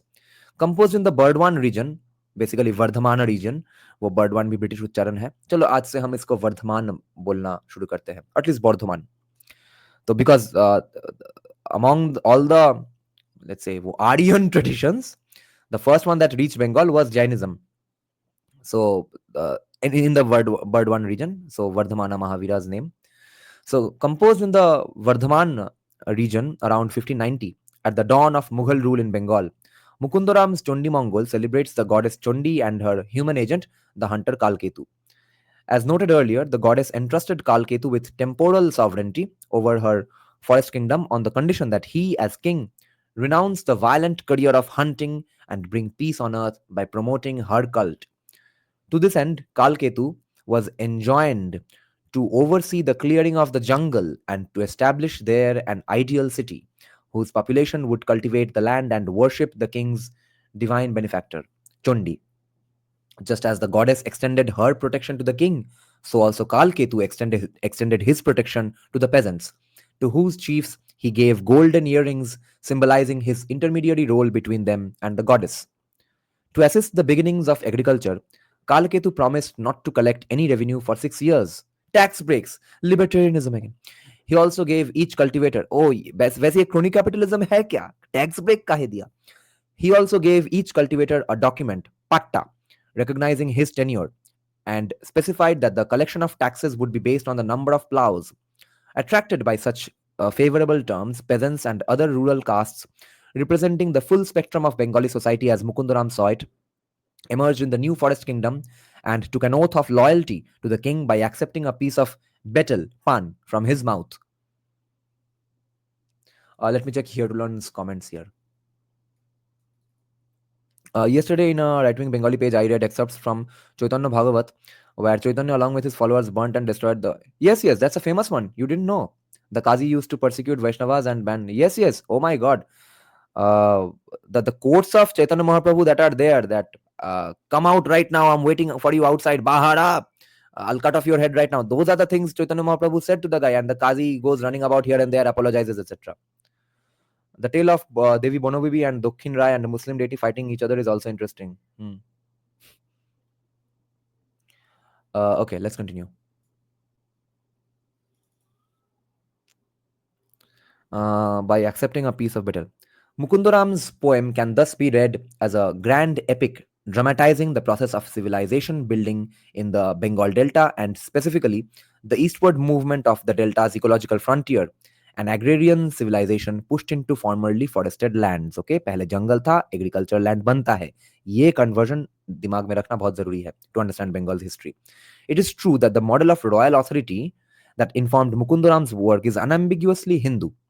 Yet, it was Muslims who were the principal pioneers responsible for clearing the forest, making it possible for both the city and its rice fields to flourish. The great hero Kalketu is clearing the forest, wrote the poet. Quote, hearing the news, outsiders came from various lands. The hero then bought and distributed among them heavy knives, axes, battle axes, and pikes. From the north came the Das people. 100 of them advanced. So the Borendruka to the what? They were struck with wonder on seeing the hero who distributed betel nut to each of them. From the south came the harvesters, 500 of them under one organizer. From the west came Zafar Miah, together with 20,000 men. Suleimani beads in their hands, they chanted the names of their Peer and the Prophet. Having cleared the forest, they established markets. Hundreds and hundreds of foreigners ate and entered the forest. Hearing the sound of the axe, tigers became apprehensive and ran away, roaring. In this passage, Muslim pioneers are unambiguously associated with important events taking place in the poet's time, the clearing of forests and the establishment of local markets. Moreover, uh, the Muslims involved in forest clearing operations are said to have come from the west, suggesting origins in Upper India or beyond, in contrast to the aboriginals or the Das people who came from the north and the harvesters who came from the south, that is, from within the delta. Far surpassing the other pioneers in point of numbers, the 22,000 Muslims were led by one quote unquote Zafar Miah, evidently the chieftain or the organizer of the Muslim workforce. Significantly, members of that workforce laborers chanted the name of a Peer, quite possibly that of Zafar Miah himself. In sum, while the poem cannot be read as an eyewitness or eyewitness historical narrative, we know that its author drew the themes of his poem from the culture of his own day. Even if there had been no historical Zafar Miah, the poet was clearly familiar with the theme of thousands of Muslims attacking the forest under the leadership of charismatic peers. It is instructive to place such early modern literary evidence side by side with administrative records. Okay, yes, it's important. Dating to the 17th century, when Mughal authorities were consolidating their rule throughout the Delta. In these records, one finds evidence of Muslim pioneers opening up virgin forest for rice cultivation by mobilizing labor, advancing capital, and clearing the forests preparatory to the launching of rice cultivation operations. As a condition of their receiving Mughal support and authorization, these men were also required to build primitive mosques of bamboo and thatching, thereby establishing the earliest Muslim institutions in what had theretofore been dense forest. For example, soon after the Mughals annexed the heavily forested Chittagong region to their growing Bengal province in 1666, mosques and shrines began proliferating throughout the area as local imperial authorities issued orders or sanads to district revenue officers authorizing the transfer of jungle lands from the royal domain to members of an emerging local gentry. These tax free grants set in motion important social processes. Forest lands became rice fields, the indigenous hunters, fisher folk, or slash and burn farmers became wet rice cultivating peasants. They also became clients of the pioneers who had opened up particular tracts of land. Since these grants were renewed over time, subsequent generations of villagers became clients of descendants of those pioneers. And many of those same pioneers, in turn, over time became venerated as Muslim holy men, while their grave sites became shrines worshipped by Hindus as well. Politically, such land grants aimed at deepening the roots of Mughal authority on an unruly frontier. Virtually every grant specified that the grantee, quote unquote, must assiduously pray for the survival of the powerful state. Through such intermediaries, the state also sought the loyalty of those persons described as the grantee's dependents or Vabastigan. बस्ती में रहने वाले गण. I don't know what the Va is for. Vabastigan. Babustigan. I don't know what's the word. These were people who, having assisted the grantee in clearing the forests and building the mosque, continued to serve that institution by cultivating the lands attached to it. The grantees themselves were pioneers of diverse social origins.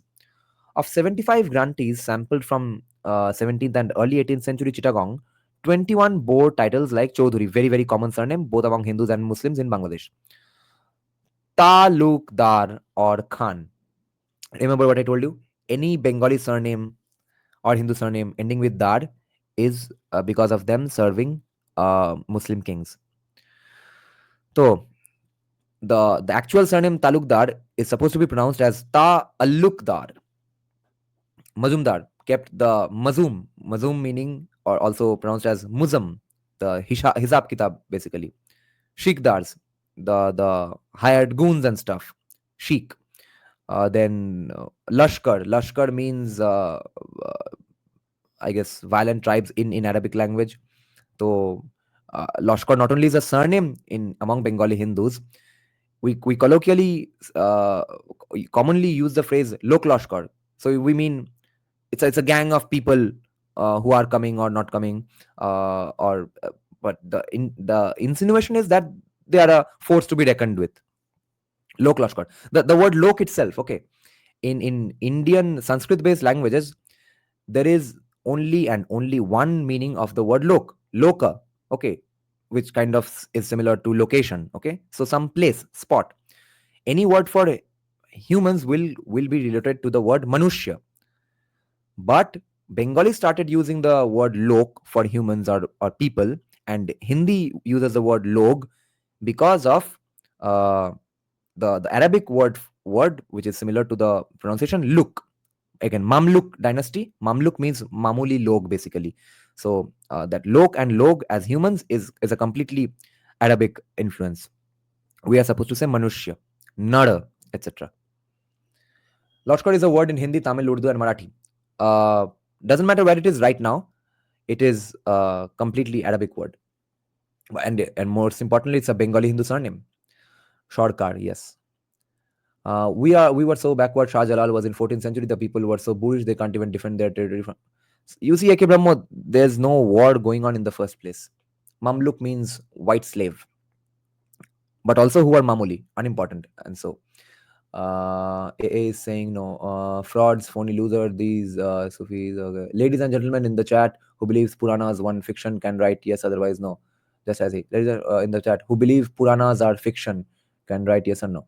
Um, depends on what you mean by fiction, because we'll have to discuss what you mean by history again. Puranas are absolutely historical documentations funded by different kings. Brahmin भोजन कि अब मेरा ऐसा एक rule चल रहा है, ऐसा एक वाइब है सोसाइटी में, उसके बारे में थोड़ा लिखो, अपडेट करो बाद में, बार बार नाम चेंज करो, etcetera.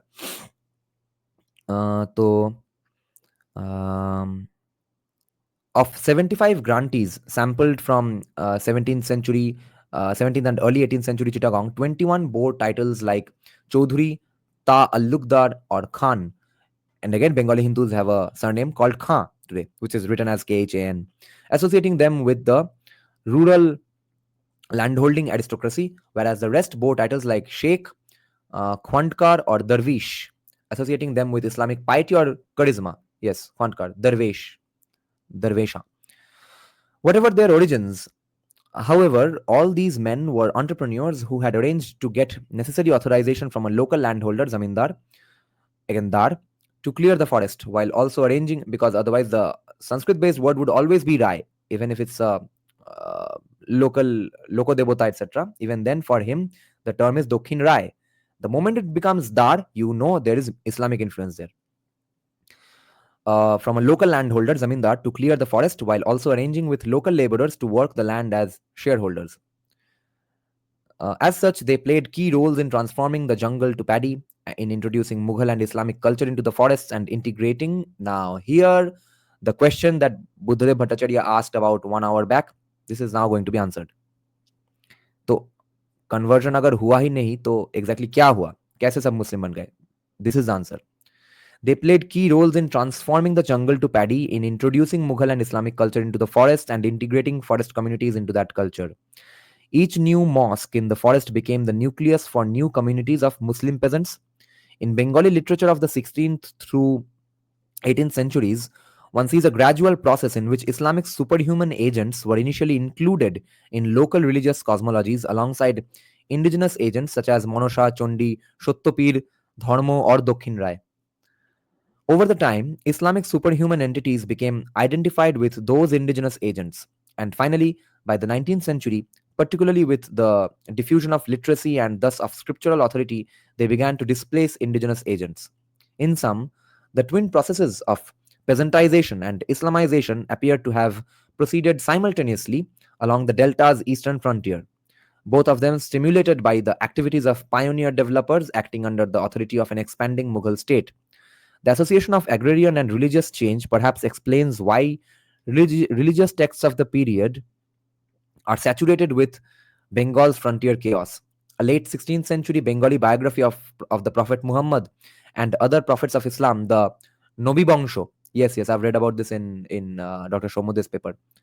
Nobi Bangsho, and that's when they come up with the term Niranjan for Prophet Muhammad or Allah.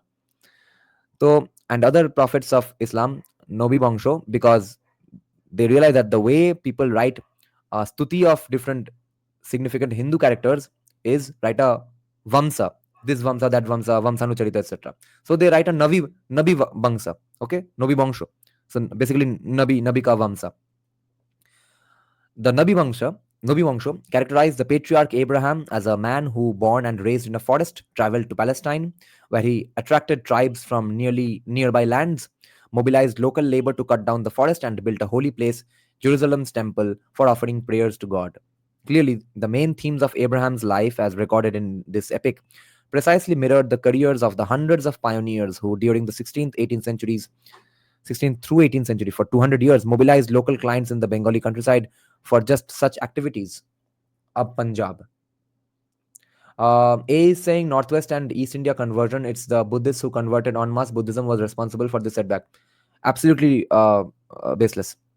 No one, it- especially for Bengal, the places were populated. I'm not saying this just because I'm reading this paper now. It's a non-controversial, commonly known fact that the majority of these lands of Bangladesh, West Bengal, were filled with tribal people, forest dwellers who worship local forest deities. Okay, so the population of Buddhists were equivalent to the kind of population of Hindus mainly.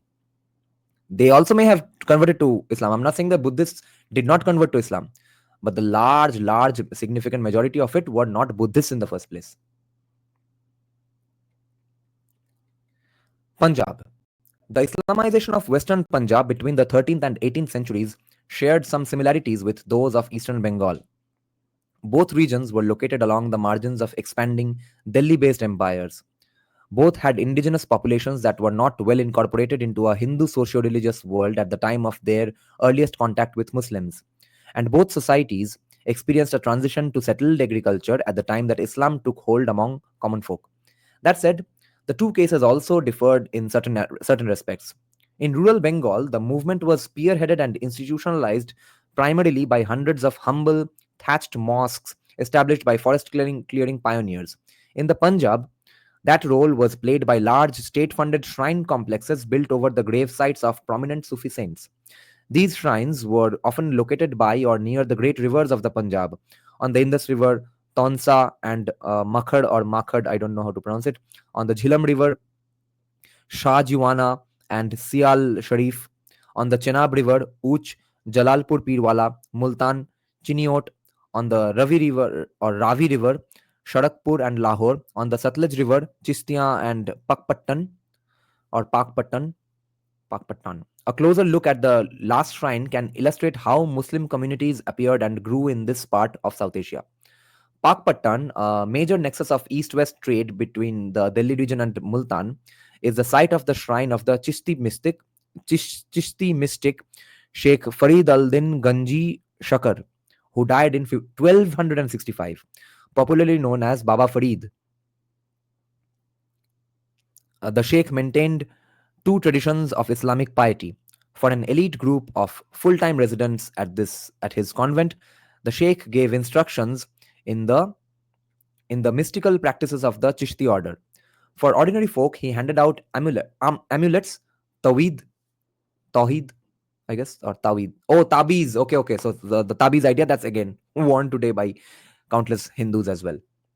सुपरनेचुरलिज्म में focus करोगे भाई, Greco Roman slash Hindu adjacent ideas छोड़ के, तो क्या होगा?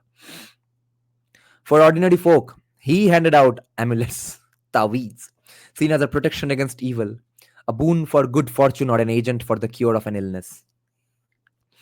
Contemporary observers noted that huge crowds would gather daily to offer gifts in return for the Sheikh's blessings. In time, his convent became a nexus for the circulation and redistribution of much material wealth in the region. It seems that the spiritual authority of Baba Farid and other great sheikhs of the Punjab, and later the authority of their shrines, was displaced onto specific tracts of territory. In the same way that a governor's jurisdiction is limited to certain territory, an early 16th century account records that Baba Farid's spiritual power protected one Abid Allah Rumi from highway robbers as he traveled from Pakpattan to Multan for the Pakpattan to Multan for the saint had because the saint had told the traveler that from here Pakpattan to such and such a village is in my charge, and from such and such a reservoir is the frontier of Sheikh Bahal Din Zakaria, the great Sheikh of Multan, beyond which is in his charge. After his death, Baba Farid's spiritual power, or baraka, was believed to have adhered to his gravesite, and soon Pakpattan became a major pilgrimage center, its affairs administered by a succession of the Sheikh's descendants called Diwans. The Jawahiri Faridi, a biography of Baba Farid's spiritual progeny compiled in 1623, records that all the major rituals of the shrine had become instituted within several decades of the Sheikh's death. These included the tying of the turban, indicating formal inheritance of the saint's spiritual authority, the regularizing of ecstatic singing at the shrine, the establishing of a public kitchen, and the tradition of the diwan opening the shrine's southern door, the so called Bihishti Darwaza, or Gate of Heaven, on the occasion of the annual Urs or death date of Baba Farid. The 14th century historian and poet Amir Khusro described who wrote Chap Tilak Sab Chini, ke, I wiped out my Tripundrak, etc., because I fell in love with a Muslim girl. Amir Khusro described this celebration in detail. In 1315, he writes, the Sheikh's 50th death anniversary was celebrated by the pilgrimage of pious persons to Baba Farid's shrine, the recitation of his wonderful deeds, and entertainment provided by an ensemble of devotees. The shrine soon caught the attention of the court of the Delhi Sultanate, 1206 to 1526. The 14th century historian Shamsi Siraj Afif recorded that the future Sultan Giyasuddin Tughlaq, 1321 to 25, was told by the shrine's diwan that he, his son, and his nephew were all destined to rule India. These three men did indeed rule over the Delhi Sultanate, comprising the principal sultans of the Tughlaq dynasty, 1321 through 1398. Ghiyasuddin's son, Sultan Muhammad bin Tughlaq, commissioned several engineers to construct the most imposing structure in the shrine complex. From this point on, the shrine's diwans became increasingly pliable to the court's will. Sultan Muhammad managed to enlist one of the shrine's diwans in government service. He also granted endowments to support the shrine's public kitchen. According to historian Ziauddin Barani, Sultan Firoz Tughlaq, from 1351 to 1388, not only repaired the tomb of Baba Farid but granted robes of honor to his descendants and confirmed them in possession of their villages and lands. Subsequent rulers went out of their way to patronize the shrine. In October 1398, Timur, amidst his infamous raid of North India, took the time to visit the shrine. Infamous raid, okay? In 1571, Akbar opened his 16th regnal year in Pakpattan, where he implored strength at Baba Farid's shrine. In 1629, Pakpattan, where he implored Shah Jahan, issued a farman order that confirmed those of earlier rulers, guaranteeing that specified land revenues be reserved for the shrine's expenses. Who were the rural folk who frequented the shrine of Baba Farid? Beyond the urban settlements lying along the Punjab's rivers lay vast tracts of sparsely populated land, the so-called Bar country, situated between the province's five rivers. Although scanty rainfall hindered agricultural operations in this region, the Bar country was well suited for pastoral nomadism. As pastoralists brought their goats and camels down to the rivers in the dry season, they came in regular contact with urban peoples on whom they depended for trade. These pastoralists were composed mainly of Jat groups that had been moving from that had been moving north from Sindh into the southern Punjab between the 7th and 11th centuries. Sources dating to the 7th and 8th centuries describe socially marginal pastoralists called Jats who lived in the lower Indus Valley and lacked a sense of social hierarchy. From this, it would seem that such peoples had not yet been integrated into Hindu society. By the 11th century, we hear of Jats fighting Mahmud of Ghazni in the Multan region, though their social standing was still low, as Al Biruni refers to them as quote unquote cattle owners, low Shudra people. By the 13th century, when Baba Farid was living in Pakpattan, Jat communities had migrated further north and occupied the Bar country of the western Punjab. In the early 16th century, Babur encountered Jat clans in the Punjab's Upper Jhelum and Chenab region. By the end of that century, they were reported to be the dominant landholders or zamindars in fully half of the in to be the reported to be the dominant landholders in fully half of the districts of the Punjab. That is, by that time, they had become settled cultivators. Over the course of several centuries, then, the Jats had migrated northward into the Punjab and they had evolved from a pastoral to an agrarian people, a change probably assisted by the recent introduction to the Punjab of a revolutionary irrigation device, the Persian wheel. By the 1650s, the word Jat had become virtually synonymous with peasant agriculturalist.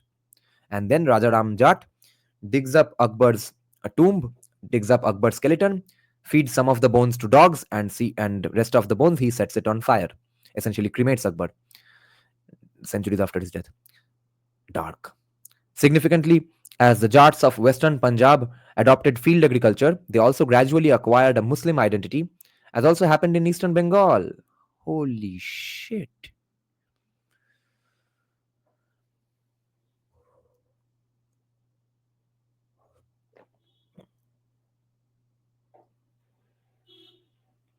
Yes, landlords.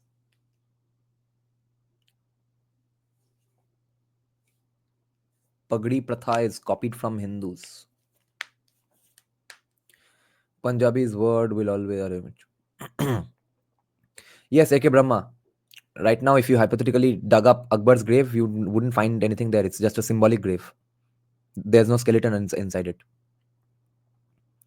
It would have disintegrated anyway by now, but it's not there to begin with. By the 1650s, the word Jat had become virtually synonymous with peasant agriculturalist. Significantly, as the Jats of western Punjab adopted field agriculture, they also gradually acquired a Muslim identity, as also happened in eastern Bengal. Although in recent times, over a dozen Jat clans have claimed Baba Farid himself as the agent of their conversion, most of these groups were not yet present in the Punjab in the 13th century when Baba Farid was living. Rather, the agent of change seems to have been Baba Farid's shrine, which ever since 1265 had sustained the baraka of the saint through its succession of diwans and its rounds of rituals and festivities. As they moved up the Indus Valley and settled in the Punjab, Jat clans became integrated into the orbit of the shrine's socio-political influence. Because the shrine was very much an intermediate institution, patronizing Jat clans while being itself patronized by the court at Delhi. The Jawahiri Faridi states that the service Jat clans rendered to the progeny of Baba Farid also included military obligations. The ties between Jat clans and the shrine's leaders even extended to marital alliances. Dependent Jat groups gave their daughters to the Diwans and their immediate family, whereas daughters of the Diwan's family were kept within the family. Within the family. The Jawahiri Faridi not only lists the clans that, as of its composition in 1623, had entered into a bride giving relationship with the Diwan and his family, but even names the groom and the bride's father in such alliances. Thus, of 13 known marriage alliances between the Khokhar Jats and the shrine, 7 Khokhar brides were daughters of clan Maliks or chiefs. And of these same 13 alliances, 3 brides went to the Diwans themselves and 6 went to sons of various Diwans. Such alliances can be dated back to the mid 15th century, and similar marital alliances with the shrine can be traced for other Jat clans such as the Bhattis, Hans or Hans. Oh, so Han or Han is the singular, I guess, and Hans is the plural, and Dhudhis. Crucially, as Jat tribes entered into economic, political, and marital relations with the shrine of Baba Farid, they also adopted an Islamic identity. This is seen above all in the pattern of names they chose for their children. Richard Bulliet has perceptively suggested that when parents select names, quote, one overriding motivation in many instances is the specific desire either to display group membership in a name or to conceal group membership. I love the idea of this concept of sociology of names. I'm big time into it. I love researching these things. Unless there is some peculiar reason for doing so, parents are generally loath to burden their children with names that will cause them to be ostracized. Like today, why won't you uh, find a Bengali, you won't catch a Bengali dead naming their children after any deity in the cities, at least the Brahmins with those castes. Like I, I, uh, I bought, wo, who's the famous Sanskrit discussion YouTuber whom I really like? I've just forgotten his name because I've not checked it out his channel in recent times. The guy who was in some big time corporate job is now full time into discussing Sanskrit. Has about hardly 90,000 or 1 lakh subscribers in his YouTube channel. Okay, uh, can you all understand who I'm talking about? Has repeatedly come on Sanjay Dixit's podcast as well. So his book Sunama for naming baby kids, etc. For naming Hindu babies. I bought that and recommended Nitananda Mishra. Yeah, so I bought that book and recommended a fantastic name for a friend of mine who had a child. She did not take it. She kept it as a as a nickname. Okay, because uh, everyone I've recommended such names to has said that it kind of sounds like an uncleish name. If you name any deity for your kid, sort of an uncle name or grandfather name. Interestingly, that friend of mine who rejected this name has a similar problem with her as well. Her actual name is not a deity name. Her nickname is a beautiful deity name. Okay, she uses that as just nickname. Hilarious. So maybe her parents had the same, um, let's say, fears, uh, and she's Brahmin. And another fun thing is that I wanted to let the non-Bengali viewers, especially the Marathis in my channel, know that an interesting factor is that uh, I I'm not sure exactly what were the Bengal Maratha relationships because of course during partition they were all friendly. Then people are mostly respectful of Savarkar up until 70s 80s. But actually Shibaji is a pretty common surname among people born in 70s and 80s in Bengal. Okay, you'll find many Shibajis. Okay, because and it's absolutely named after Chhatrapati Shivaji only because we don't pronounce Shiv as if it was named after Bhagwan Shiv, we would call him Shivji, right? Or Shivji. It's specifically Shibaji because it's a spin on the pronunciation of Shivaji. Okay, like for example, the drummer of the one of the more pioneering Bengali rock bands, Cactus. That that band's drummer is his name is Shibaji. Nickname से बाजी नाम से लोग जानते हैं, but Shivaji is a very common, used to be a common name at one point. Today you won't catch anyone dead naming their kids Shivaji. Why is Bengali obsession with the name Indrajit? It used to be. Today it's now uncommon. It's now become common in mofusils where people don't have the inhibitions of naming your kids with deity adjacent names. Read my charts on Kalketu. You got it the other way around. Okay, let me check.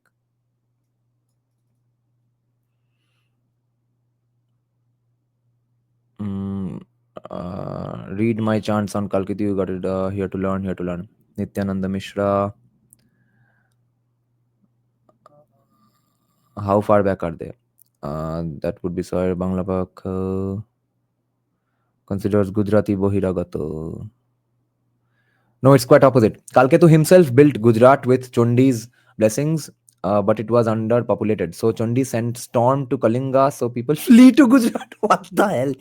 It's hilarious that Bengali goddess chasing away Bengalis and Odia so that they go and settle in Gujarat. কি আজব ব্যাপার Descendants of Burgese. Yeah, Borgi descendants.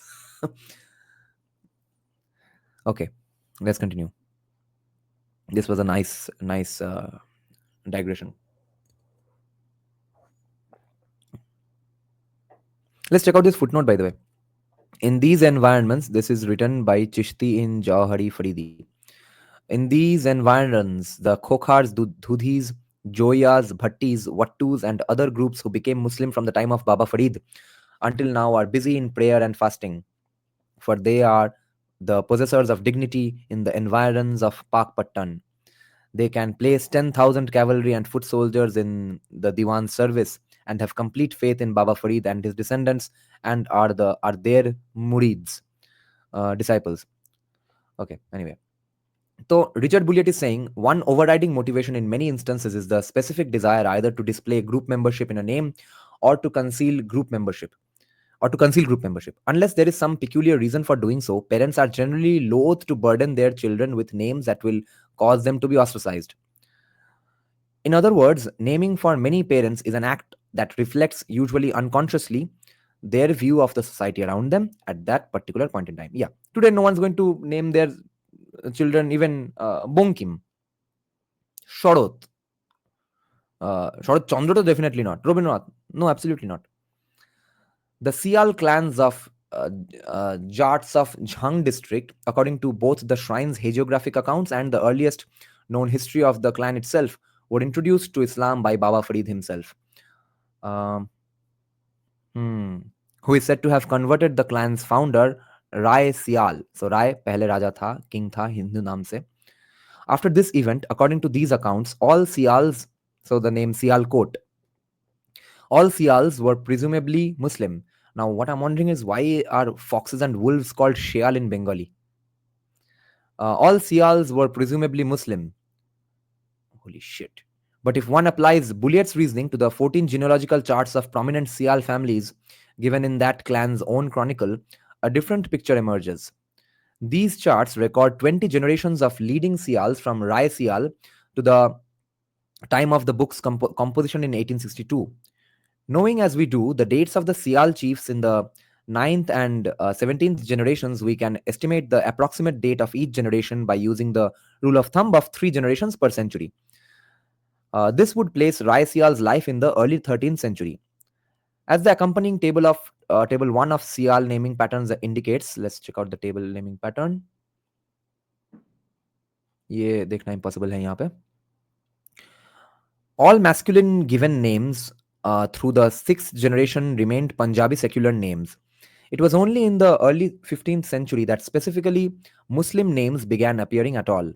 Gradually, between then and the early 17th century, the incidence of Muslim given names edged up from 10.24% of the total to 39.21%, not achieving parity with Punjabi secular names until about the middle of that century.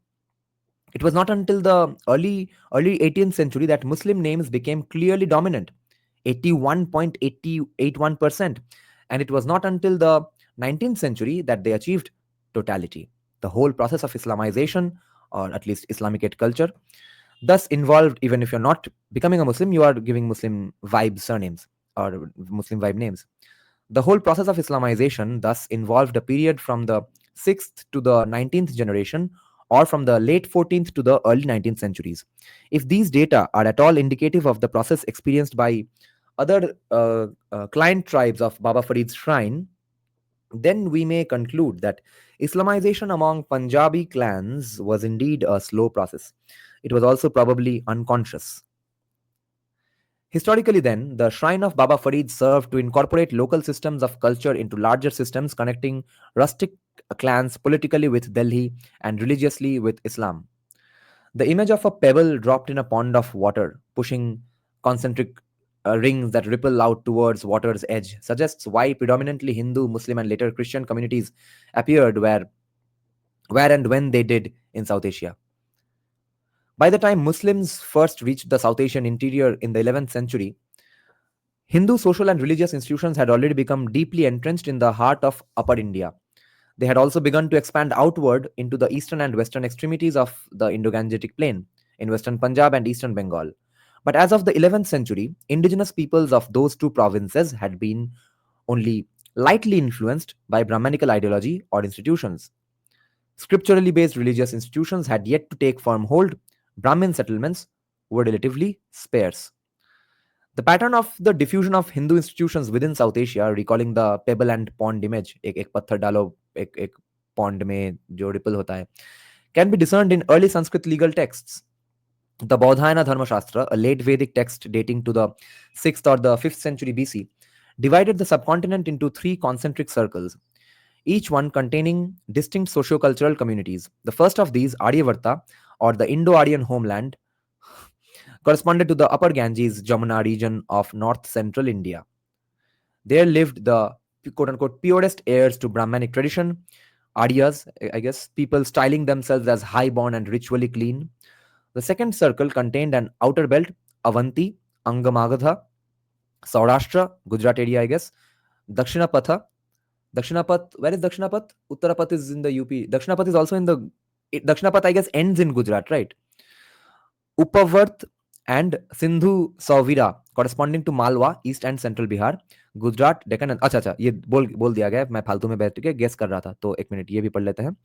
So Avanti is Malwa region, so the Madhya Pradesh area. Anga Magadha is east and central Bihar.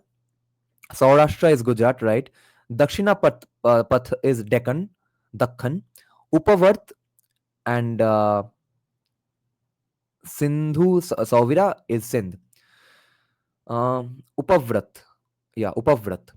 These regions lay within the pale of Indo-Aryan settlement, but they were inhabited by people of quote-unquote mixed origin who did not enjoy the same degree of ritual purity as those of the first zone. And the third concentric circle contained those outer regions inhabited by quote-unquote unclean tribes considered so far beyond the pale that penances were prescribed. यही तो वो अनिर्बान दास का भी argument था कि you see Bengalis have forever been hated by these evil Hindu Brahmins because 3000 years back a book said that Mlechas lived in the forests of Bengal. So unclean tribes considered so far beyond the pale that penances were prescribed for those who visited such places. Peoples living in this third circle included the Arattas of Punjab, the Sauviras of southern Punjab and Sindh, the Pundras of northern Bengal, and the Vangas of central and eastern Bengal. So all of you are dirty Mlechas, okay? So even हमारे कहाँ गए हिंदू विचारधारा ma'am भी Arattas of Punjab. It is true that some 1500 years separated the composition of the Baudhayana Dharma Sutra and the arrival of Muslim Turks and in the Indo-Gangetic plain. But throughout this period, the greater degree of Brahmanization in Upper India, Aryavarta, compared to that in Western Punjab and Eastern Bengal, had remained relatively constant.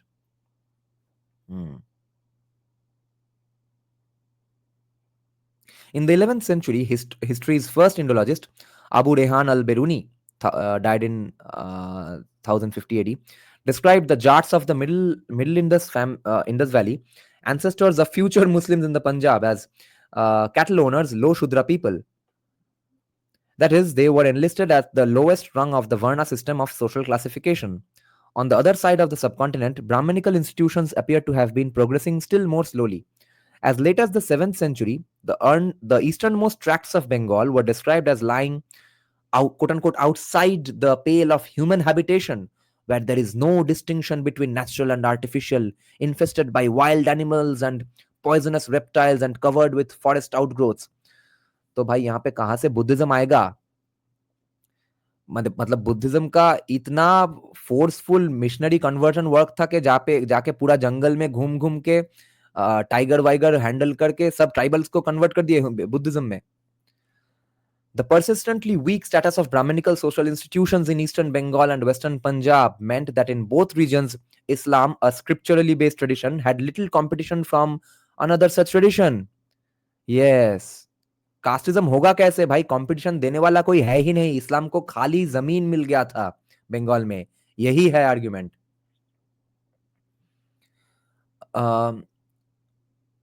Yes, Jats are privileged now. They weren't long before, many generations before turning to Islam even. And he's specifically talking about Muslim Jats. My ancestors were Mool Nivasis in ancient Vanga. That makes no sense considering so many kings and sages went to forest regions and it's seen as pious living. Yes, they can go to live, but only in the forests which are maintained by established and popular kings. Okay, like Chandragupta Maurya ke forest mein jao, koi problem nahi hai. These forests are beyond wo. Remember the Lion King scene? Okay, Mufasa explaining to Simba, you must never go there, Simba. What's beyond those shadowy borders? They are beyond our lands. Okay, so the if you go to forests beyond our lands, then you are not going to be pious austere person, bro. Do your piety and austerity in the forests of where we are ruling. I don't know how much you can say Islam is a scripturally based tradition with when much of the rules were created by sultans themselves. And you see, in a way, he kind of agrees with this idea, because he's saying the main Islamization was not really happening because of Muslims going around preaching the Quran to people. It's happening because of the socio-political milieu of the Baba Farid shrine. But scripturally based tradition, of course, relatively no compared to ours. They at least have one book to regularly refer to. Had little competition from another such king. So, also favoring the growth of Islam in these regions was its association and ultimately its identification with a major socio-economic change, that is, the transition or intensification of settled agriculture. Wheat in the Punjab, wet rice in Bengal. Because this transformation was conceptually linked with the pioneers or shrines through whose agency it had occurred, communities undergoing the transition gradually integrated Islamic superhuman agencies into their religious cosmologies. And they also began giving their children Arabic or Persian names, reflecting their slowly evolving cultural identity. This kind of religious change in Bengal and Punjab was not, however, unique to Islam. In 1898, when the colonization of East Bengal's forests was still within living memory, a native of northern Sylhet recalled that whenever a new village was founded, a temple to the goddess Kali was built, if the founding landlord was a Shakta Hindu, and a temple to Vishnu if he were a Vaishnava. If the majority of the villages were Vaishnava, they would build a shrine to Radha and Krishna. And if the village were founded by Muslims, a shrine to some Muslim peer would be established. In other words, grants made out to Hindu colonizers tended to integrate local communities into a Hindu ordered cultural universe, while grants authorizing Muslims to establish mosques or shrines tended to integrate them into an Islamic ordered cultural universe. यहाँ पे we have something important to acknowledge and note. So, where did we mainly, I guess, let's say, miss out on? Okay, क्या हुआ के so therefore there were not enough Hindu kings to fund these things. Okay, there were more Muslim kings to fund these things. Now, why weren't there most Hindu kings to fund these things? Pala dynasty preferred Buddhism. Now, for that, I guess you all can say Buddhism is to be blamed in a way, but it's not that everyone had converted to Buddhism, then all of them again converted to Islam. That's not what happened. But Pala dynasty favored Buddhism, but that Buddhism remained only inside the monasteries. अब जब कोई राजा का fund करने का time आ रहा है, तब पाल dynasty भी वो भी नहीं कर रहा है. And even Pal dynasty was much later. And Shashank, of course, the greatest Hindu king of Bengal, leaves a dumbass as a descendant. And then his dynasty goes to hell. Bengal falls into 100 years of chaos. A Brahmin bureaucrat called Gopal is begged by different warlords and begged to take up the reins of the entire place of Vanga. And he changes his caste from Brahmin to Kshatriya. And Gopal, therefore, the Pala dynasty starts.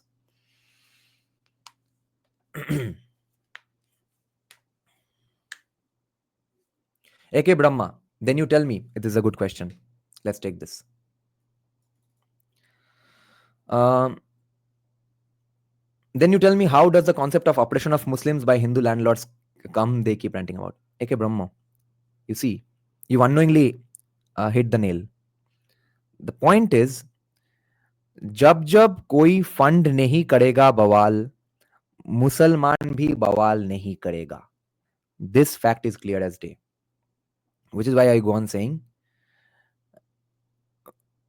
State incentivisation हटा दो, जाके तुम उन लोगों को tax break देते हो, उनके इंस्टीट्यूशंस फंड करते हो, ये सब बंद करो, and the source goes away. And Saudi money is stopped now. Oil money for funding those things is over now anyway. Okay, petro तो नहीं आ रहा है. तो on the other hand, a lot of Hindus feel sort of a inferiority complex that why aren't we as passionate and deeply religious as them. उनको भाई पैसे मिलते हैं डीपली रिलीजियस बनने के लिए, हमको पैसे मिलते हैं डीपली रिलीजियस ना बनने के. हमको इंसेंटिवाइज किया जाता है कि तुम एथिस्ट बन के घूमो. स्टेट इंसेंटिवाइजेशन से ये हो रहा है mainly, specially absolutely after independence. Okay, हम ये नहीं बोल सकते कि अब मतलब जिन्ना को स्टेट इंसेंटिवाइजेशन मिल रहा था पाकिस्तान क्रिएट करने को. It could be argued that way, but sir Syed Ahmad Khan एक आदमी था, उसको उसका आइडियाज किसी ने पिकअप किया. British the British were divided themselves. They wanted to accommodate Muslims because they were facing too much of bawal in other Muslim nations. They wanted to do some shenanigans and have some coordination between all those Muslim nations, etc. They didn't want to piss off Muslims completely here. So someone or the other, some bureaucrat or the other keeps on propping Sir Syed Ahmed Khan as well. Plus his qualifications were pretty spot on anyway. So if by chance Sir Syed Ahmed Khan would have been sort of the equivalent of Savarkar, even Savarkar was not really obscure. I'm thinking let's say like Chandranath Boshu, that he's some obscure ideologue sitting at home writing some random stuff. Okay, then partition would not have happened. तो वहां पे I think कुछ ना कुछ state based शेननिगन्स हुआ है, मगर 47 के बाद जो हुआ है उसके लिए आइदर इंडियन स्टेट ने इंसेंटिवाइज किया है, नहीं तो सऊदी अरेबिया का पैसा आया है, नहीं तो है भी नहीं. ये तो डाइकोटोमी है भी नहीं, ये तो दोनों एक साथ हुआ है.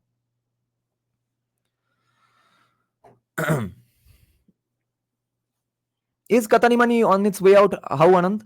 I'm pretty worried about the Qatari money. But another thing I want to elaborate on, K. Brahma. So you see, the question you are asking, therefore, is completely concocted BS by commie academics today, who are ignoring geniuses in their own field, like people like Richard M. Eaton से लेके इरफान हबीब सबको. इरफान हबीब बोल रहा है कि Muslims used caste system to their benefit, तब इरफान हबीब का नहीं सुनेंगे. रिचर्ड एम ईटन बोल रहा है कि ब्राह्मण थे ही नहीं, भोसरी के ऑपरेस कैसे करेगा, रिचर्ड एम ईटन का नहीं सुनेंगे, मगर उसको बुलाएंगे जयपुर लिटरेचर फेस्टिवल में. और हमारा साइड है कि इरफान हबीब ने कुछ और जगह पे कुछ गलत बोल दिया, रिचर्ड ईटन ने कुछ और जगह पे गलत बोल दिया, तो इनका पढ़ेंगे नहीं, खुद का रैंडम बना लेंगे. They are terrified of Trump, probably. Okay, let's finish then. Last two paragraphs. The kind of they also began giving their children Arabic patronyms. So this kind of religious change in Bengal and Punjab was not, however, unique to Islam. In 1898, when the colonization of East Bengal's forests was still within living memory, a native of northern Sylhet recalled that whenever a new village was founded, a temple to the goddess Kali was built if the founding landlord was a Shakta Hindu, a temple to Vishnu if he were a Vaishnava. If the majority of the villagers were Vaishnava, they would build a shrine to Radha and Krishna. And if the Radha Krishna were my family deities as well, until my family became communist from both sides. And if the village were founded by Muslims, a shrine to some Muslim peer would be established. In other words, grants made out to Hindu colonizers tended to integrate local communities into a Hindu ordered cultural universe. जो करने वाले लोग ही बहुत कम थे. While grants authorizing Muslims to establish mosques or shrines tended to integrate them into an Islamic ordered cultural universe. Facilitating this was the fluid socio-cultural environment of East Bengal's rice frontier, where even the efforts of Christian pioneers had demographic consequences.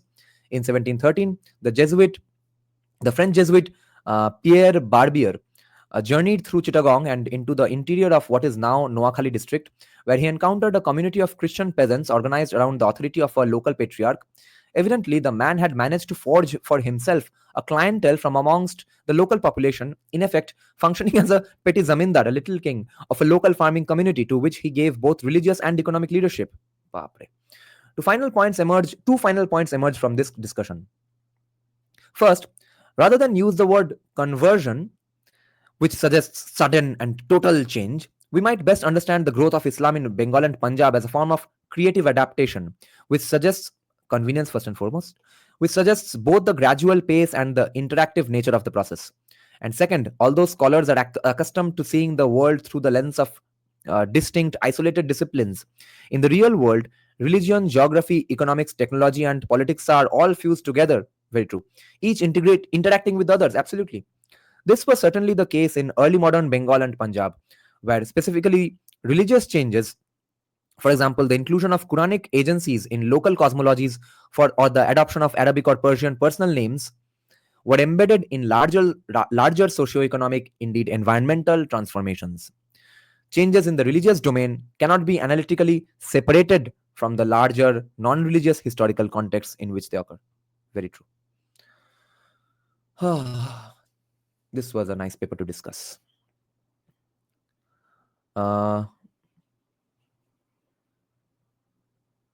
What are you guys talking about? Condolences. Dada, what did you think about Sangh reaching out to Bangla Pakho and turning them towards Hindutva? The idea is great, but did Bangla Pakho actually do it, or did you say that they must do it? I think the idea is great, because you see, every movement has foolish ideologues and foolish. My hairline is now finally deciding. Holy shit, I'm growing old. So every movement has idiotic spokespersons in the beginning. No, so people think that Bangla Pakho is a joke right now, or their arguments are a joke right now, so they'll remain a joke forever. ऐसा नहीं होगा. अरे all the symbols changed today. ये क्या है? कैसे हो गया? ब्रांड में कुछ गलत दबा दिया क्या? Oh shit. Why is this BS College Street Kolkata visible in front of my face? A lot of settings changed today in StreamYard. I don't know how to get this away from my face now. So Bangla Pakho will evolve, their arguments will evolve, we are pushing them hard, their arguments will get better. वो सब भी सोच रखो. तो RSS getting into their fold is a very good thing. They must do it. I haven't heard of Sangh reaching out to Bangla Pakho. अच्छा. Yeah, they must. Yeah, I agree. ये अचानक से reality check hit कर गया. Yeah. Okay then. Thanks for joining the live stream, guys. Bye bye. Good night.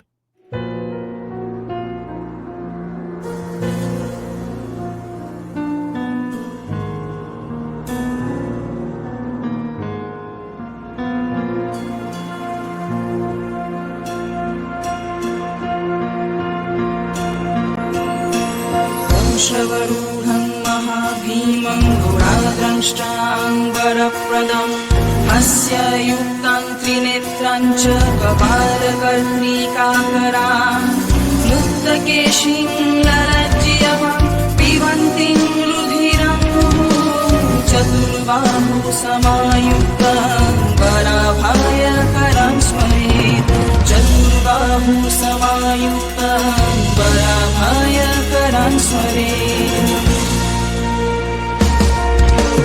Kali Kali Mahakali कालिके पापहारिणी Dharmarth मोक्ष देवी